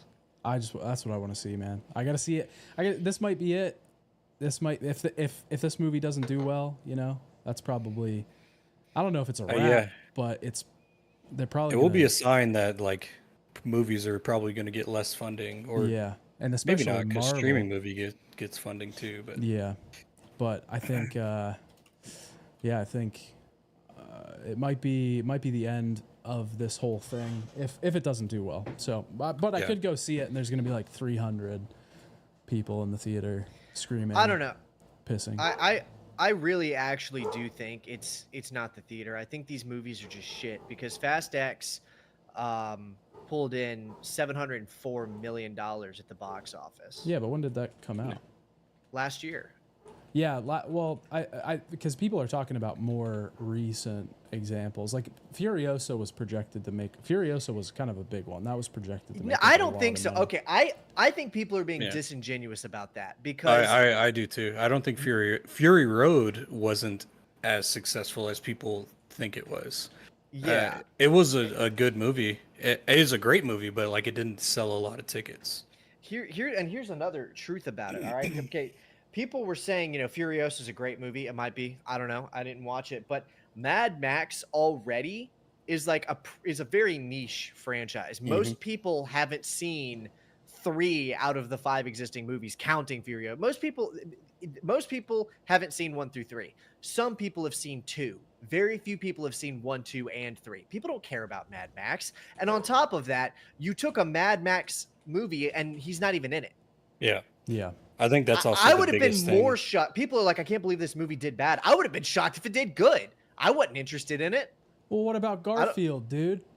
I didn't know there was a Fucking Garfield Chris movie. Pratt as Garfield, I don't give a shit about that. animated film for families and kids. I don't give a shit about that. I mean, I didn't know Does that anybody happened. care that movie flopped? Except the people that lost money. No, But- I think, but those were like the 2 big examples. I'm just passing along information. Those were the 2 big examples that people were like, these were supposed to be the big summer, the beginning of the summer. Yeah, movie make better thing, movies. and they didn't Yeah. come out. Furiosa But was good, dude. It was great. Yeah, that's why I've heard Furiosa is a great movie, It but was really good. like I'm not surprised that people didn't go to see it. I think part Yeah, of that too, Like you said, you took Tom Hardy out of it. Yeah. Max isn't there. Yeah, that would have been like if Madam Web had done if Madam Web had done bad, but it was like a super good movie, and everybody was like, "Dude, you got to go see Madam." Really good. I've been like, I don't want to see Spider-Man with no Spider-Man. Get out of my face. I don't care. That's true. I don't want to watch Spider-Man without Spider-Man. I don't want to watch Mad Max without Mad Max. I don't care. I'm not super into the lore of Mad Max. There's nothing to it. Wasteland, gasoline, that's it. I don't care. I think because I think Furiosa, the biggest thing about Furiosa that I think contributed to the movie not doing well was probably, well, obviously Tom Hardy's not in it, but also that it was just made because of all the production issues. It was made so fucking long after Fury Road. Yeah. Like I just don't think people give a shit at all anymore. I don't even if it was a sequel, I don't think it would have done as well as Fury Road did, because I think it was just too much time. People have moved on. Yeah, if it came out like 2019 or something, I think Yeah. it would have done way better. Yeah. But it just it was too much time. Yeah, it was a good movie, dude. Don't shit on it. It was a cool lore. I've heard it was good. I do want to see it. I don't know. I haven't seen it. You don't care about Gasland? You don't care about fucking Bullet Town, No. dude? Bullet Town looks I don't sick. care at all. They're making bullets. Dude, I only passively I only passively liked Fury Road. I know that movie is like regarded as like one of the like coolest action flicks like of all time or whatever. And I liked it. I saw it in theaters twice. I thought it was a fun time, but like I didn't love it. I passively enjoy it. Half the movie is them going to a place and then turning around and going back. That's the point. It's fucking I awesome. know. It's They it's blow up cool, like I mean, the guess. story's not great, but we're not here for the story. No. Like That's- it's a cool ass world. But that's what I'm saying. That's what I'm saying. You know what I Yeah. mean? Like, it doesn't surprise me that people weren't like, "Oh, dude, I got to see what the next chapter is," and the Mad Max saga. That's okay. I see where you're coming Yeah, from. it's- I guess what because you're they're giving saying, yeah. backstory to a story that wasn't really They're there. giving backstory to a Yeah. story that wasn't there to a character who didn't Yeah. exist in any other movies. Like, Well, who fucking cares? From what I understand, Miller had like obsessively created this massive like world with all this lore and shit before Fury Road, and like he wanted to. That was like his baby, was like expanding upon this thing or Yeah. whatever. But I'm so shocked. This should not be happening. You should not be the one saying the movie with a bunch of exploding know. cars and I know. constant Yeah. action is bad. You just And, said like- you liked Fast and Furious. and like it's and I know it's got like the guitars and the on the truck. Dude, that is the coolest thing ever. I liked the film, and I'm a Tom Hardy fan. Like I like pretty much anything Tom Yeah. Hardy's in, you know. But I liked the film. I just it didn't do it for me the way it did for a lot of other people. Yeah. That I happens. don't know. Yeah, Sometimes you it just it can't wasn't. you can't put your finger on it. It's like, yeah. It wasn't. Well, I mean, it wasn't really it for me. Okay, I tell you. Here's the thing. When I saw the opening of that movie, I was like, this is fucking it, dude. Whenever he's like running through the corridor and it's like, you know, he's like falling over shit and his hands are bound and he does that cool, he like does the thing, he swings around, they're like chasing him. I was like, damn, this is cool. Yeah. It never got that good for me again. Huh. You know? If that makes sense. That opening, I was like, dude, this is awesome. I want to see like another hour of just him up in here. And it was never that again. And I understand why. I get that that wasn't really it. It was more of a vehicle thing, but that's why. Like, I would have liked it more if that opening hadn't been as cool as it was. I probably would have liked the rest of the movie more. But it set me up for a movie that it didn't deliver on. It was expectations. Yeah, because I saw that opening. I was like, dude, fuck yeah, he's really nailing it. And then the rest of the movie, I was like, okay, this is. I mean, it's cool. Yeah, I could see that. Speaking, I thought it was a great movie. Yeah, I fucking. I think it's a great movie too. It's just I don't love it like a lot of other people do. Speaking of Tom Hardy, are we at the point now where we can say Dark Knight Rises was a really good movie? I thought it was good. Yeah, I thought Dark Knight. I liked it. I love that movie, and I think it's better than Batman Begins. It's not quite as good as Dark Knight. I don't agree with that. You don't agree with that? It's too long. It is a little long. It's too long, and The Dark Knight Rises has more flaws than Begins. Like, Begins is a fundamentally better movie for me. I think it's not as long, and the writing is just tighter. I think.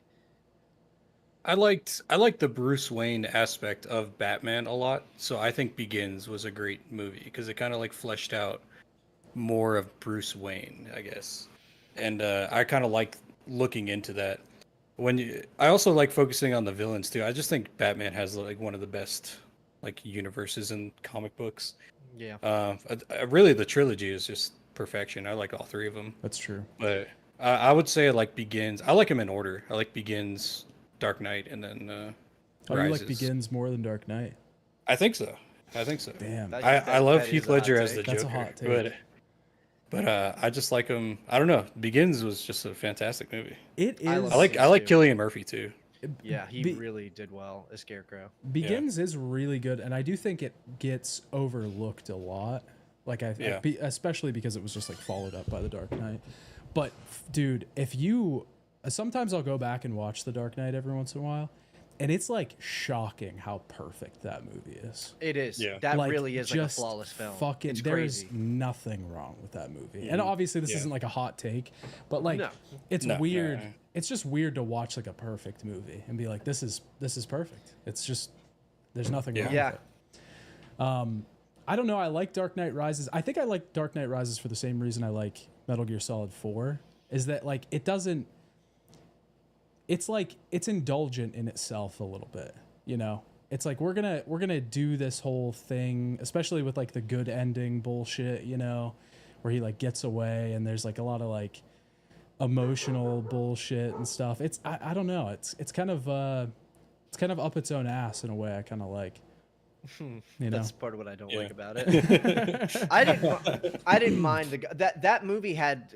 Okay, so here is a really prime fucking example of the problem I have with that movie. And I think Dark Knight Rises is a great film, by the way. Like I remember a couple of years ago, my old roommate just turned it on to watch. He was like, "Oh, I watched The Dark Knight Rises." I was like, "I don't have time. I have stuff I need to be doing." I sat down, but I was like, "I'll sit down for this one scene, watch the whole film." Yeah. Sat through the entire thing, even though I had stuff that I need to go do. Yeah.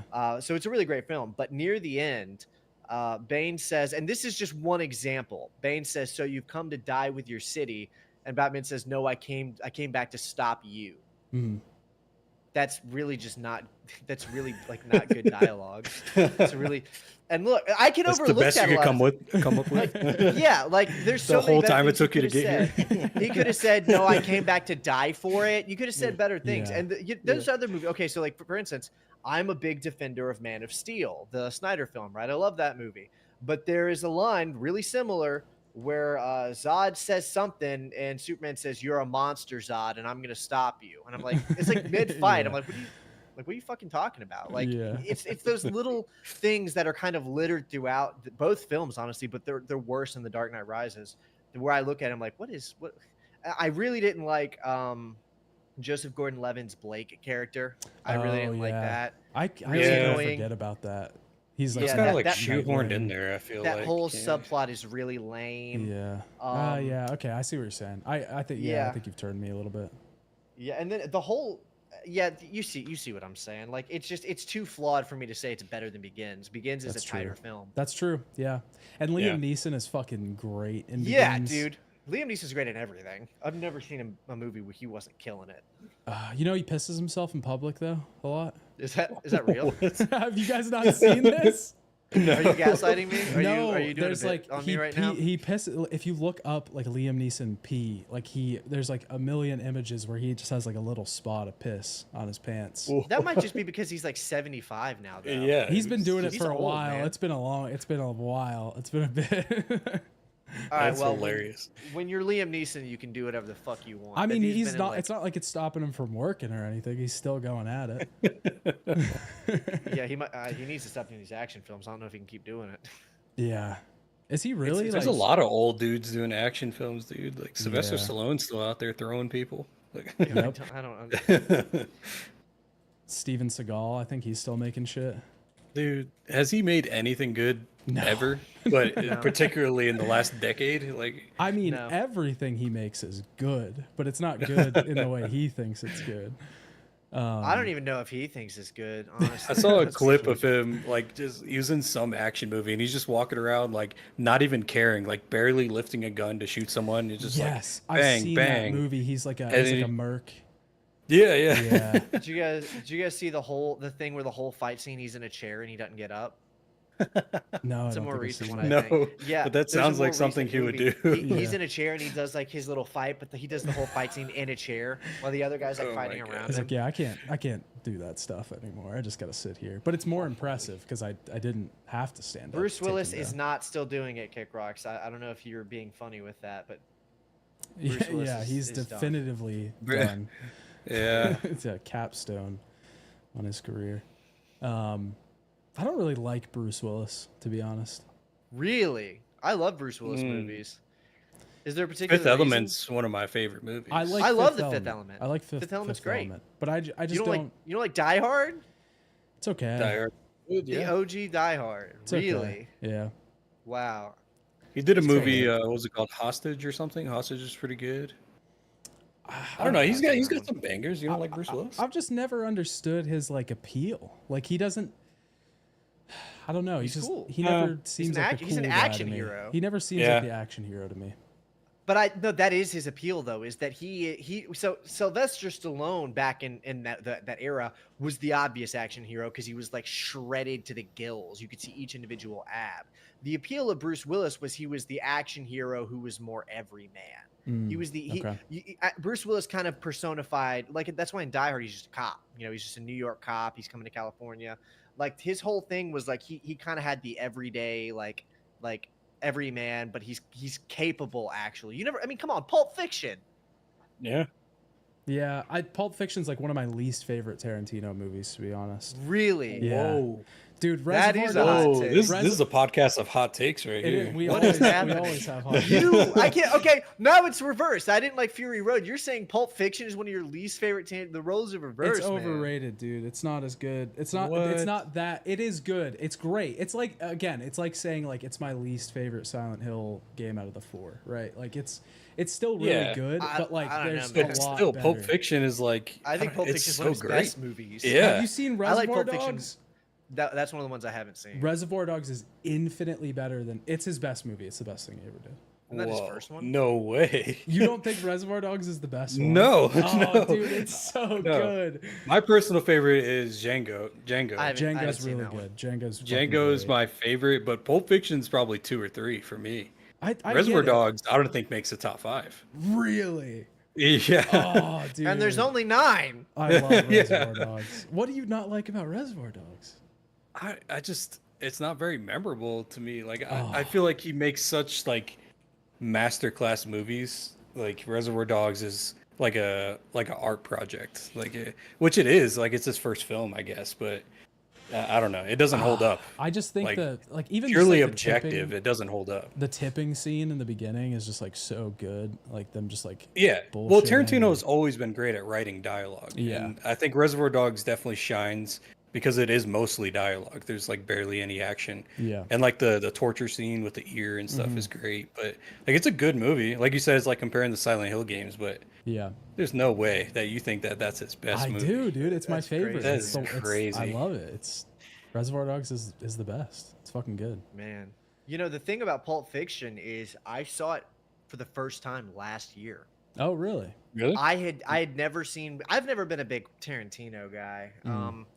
I think I like the movies I've seen. I think Once Upon a Time in Hollywood is like a standout fucking film. Like That was really good. absolutely phenomenal. It's grown on me. Like, I didn't like it as I- much when I first saw it, but I like it a lot now. Yeah. I watched that movie for the first time and I was like, that is one of the better like films I've ever seen in my life. But Yeah. I had not seen Pulp Fiction, but my girlfriend fucking loves Pulp Fiction. It's one of her favorite movies.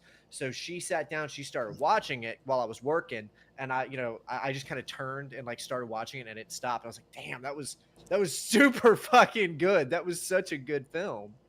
I can't believe that you're gonna sit here and like say that any of his other movies are better than that.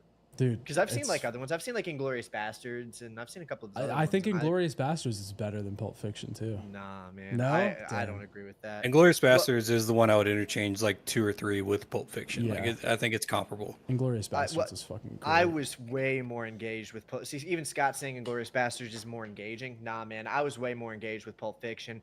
I think Pulp Fiction was better than Once Upon a Time in Hollywood as well. I don't. There's something about the way that he executed that, that the later movies just didn't touch on for me. You know, I think Mhm. Bruce Willis's character was really interesting. I think that I mean the lines Sam Jackson says in that film are just fucking iconic. Yeah. Yeah. I think the actors carry that film so hard. Like, I think he wrote so well for Travolta and Sam Jackson and everybody. Like, I don't even like John Travolta like at all. Yeah, me but neither. he killed that movie. Like, Yeah. I feel Yeah. because Tarantino, he picks the actors and then he writes for them. Like, Yeah. he doesn't cast after he writes. So I think that's Tarantino's biggest strength is his writing. But like, I don't know. I think the casting in that movie is what made Pulp Fiction like one of the best movies of all time. Is for sure. Great fucking film. It's a great Yeah. movie. It's a really good movie. I definitely like it more than the other Tarantino films I've seen. I guess I have a hot take. It's not usually Reservoir me with Dogs the is hot an takes. extremely hot take. I bet say it doesn't seem like your hot take is that Pulp Fiction is not as good. It seems like your hot take is that Reservoir Dogs is good. Yeah, that's my. Or yeah, I is guess better that's than my the hot other. take. Reservoir Dogs isn't bad, but the Yeah. best Tarantino film? That's I think. wild. Yeah, I guess I didn't realize this was this hot of a take. That Reservoir Dogs was the best one, but listen, Has he said what he's doing for his last film yet? I think he was like he retired and then he was like trying to do a Star Trek movie or something. I know that. I know he tried really hard for a long time for his 10th film to be a Star Trek movie, but he Yeah. could never get them to sign off on his like X-rated whatever. And then I think he came back and then Which he is- like left and then he's like making a show now or something, or I can't remember. Honestly, I'm kind of shocked. You'd think that fucking Star Trek would be begging for that because it's Tarantino's last film. Yeah. Like people are gonna see it. It's They're instantly going going to to go sell. see it. Like, you're going to You know get what I mean? numbers. You would think no matter what you would want your brand to be Tarantino's last fucking movie. Like what are you Yeah. doing? Star Trek, you're not good enough to like salvage. Yeah, I mean, I love Star Trek, I don't. but like I'm not interested in it at all. I love the OG stuff, but like, I mean, at this point, if I were them, I would be doing whatever they fucking could to get any sort of relevancy, because everything they've done in the past like 10 years fucking sucks. The best way I sum up how little I like Star Trek is that I really enjoyed Star Trek Into Darkness. Oh man, That's the way I sum up how little I like Star Trek. Is I saw the three reboots in theaters, the Star Trek 2009, then Into Darkness and Beyond. I didn't care for the first. I really didn't like the third one. I'm not a Star Trek guy, but I actually really enjoyed Into Darkness. And everyone I know who likes Star Trek hates that film. because it's Like just my brother. Khan, Yeah, but worse. it's Khan, but worse. Yeah, that my brother. Yeah. My brother's a huge Star Trek fan, and he likes Wrath of Khan a lot. So I was like, dude, that movie was good. And he was like, nah, dude, it fucking sucked. Like the original Khan is way better, and all this. I was like, dude. I think if you don't have any frame of reference and you don't want OG Star Trek from like modern Star Trek, then yeah, it's like it doesn't it doesn't matter. That's not what you're looking for anyways. You are not at looking all. for a big action movie. Which is what I got, yeah. Yeah, so- And I've seen a bunch of the original films. Like I've seen the first 4 or 5 several times because he liked them so much. And I liked I think it was the third one where the main villain is a Klingon played by Christopher Lloyd. Do you know what I'm talking about? That's In Search of Spock, right? Yeah, I thought that one was like amusing. So I've seen them. I had an idea of what Star Trek should look like. I kind of enjoyed the 6th one where they're on the snow planet. I thought that one was amusing. But I never liked them. I never liked any of them. The craziest one is when they go back in time to That's the 4th one? the voyage home. I think. The whales. They go to the 80s. Yeah, the fucking space whales. The whales. That one's insane. It's not very I don't good, remember but what the 5th one is. I remember the 5th. All I remembered about it is that I couldn't remember anything about it. Yeah. Yeah, the movies are kind of iffy. I don't watch the movies as much as I watch the show. Like I still go watch the OG show every once in a while and just I have the 4K Blu-ray, so I just throw them in every once in a while and watch a few episodes. Yeah. Into Darkness is the only thing I've ever liked from Star Trek. And that's how I know I don't like Star Trek at all. Well, you're a Star Wars fan. We've been opposed. Yeah, we're at odds. Yeah, since forever. I'm not even a Star Wars fan anymore though, because I mean I like pre-Disney Star Wars. Well, look at that. Both of our franchises have crumbled and become shades of what. They Yours once not were. as bad. Yours Star Trek is not nearly as fucking bad as Star Dude, Wars. if you watched Discovery or Picard or any of this shit, you would disagree. Maybe I don't know. I need to send you the clip from that Acolyte show where it's a bunch of witches saying the power of one. It's really bad. It's really bad. It's I've embarrassing. seen some stuff from that show, but it hasn't looked. $180 million budget Jesus. for I think 6 episodes, and Does that's what they came up with. Does everybody hate it, or is it like a fringe like thing? It's I can't even tell anymore. I actually can't even tell anymore. It seems because one day it's like, oh, everybody hates this. Then on the another day it's like everybody's fucking praising it, and then they're like whining about it being review bombed. It's critically acclaimed, obviously. It's doing very well critically, but it's Has a 14% Rotten yeah, its Tomatoes audience score is being Holy fucking shit. destroyed. But then they're claiming it's people review bombing it, and I mean, I don't even know. I don't know what the majority consensus on this fucking show is. I think it's trash. It's But trash. I couldn't tell you. I couldn't tell you, man. Damn. All right. Well, we're about on 2 hours, so it's probably time to wrap it up. Want to thank you for coming on again, Mr. Hammers. It was great. Oh yeah, Time. no problem. Yeah, it This was is always fun. fun having. Yeah. Why don't you tell the audience what you got coming, what you're up to? I Oh guess yeah. the- Plug. I got a YouTube channel. It is my name, Mr. Hammers. I do like video game stuff. If you don't know, I got a video on Mad Max in the works. Hopefully, it's gonna be up in the next few days. Depends on how productive I am this weekend. Yeah, that's about it. Hell yeah, Cool. Yeah, go subscribe to him.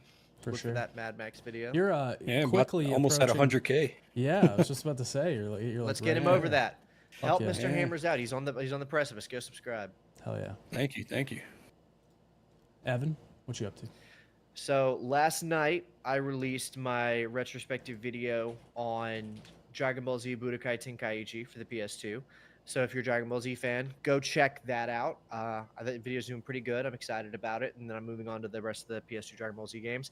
And next Thursday night, my retrospective on Killzone 2 should be dropping. Very Damn, cool already. game. Ooh. Yeah, very cool Yeah. game. Very excited about it. So if you're interested in hearing me talk about Killzone 2 for like an hour and 20 minutes, go hit up my channel on Thursday of next week.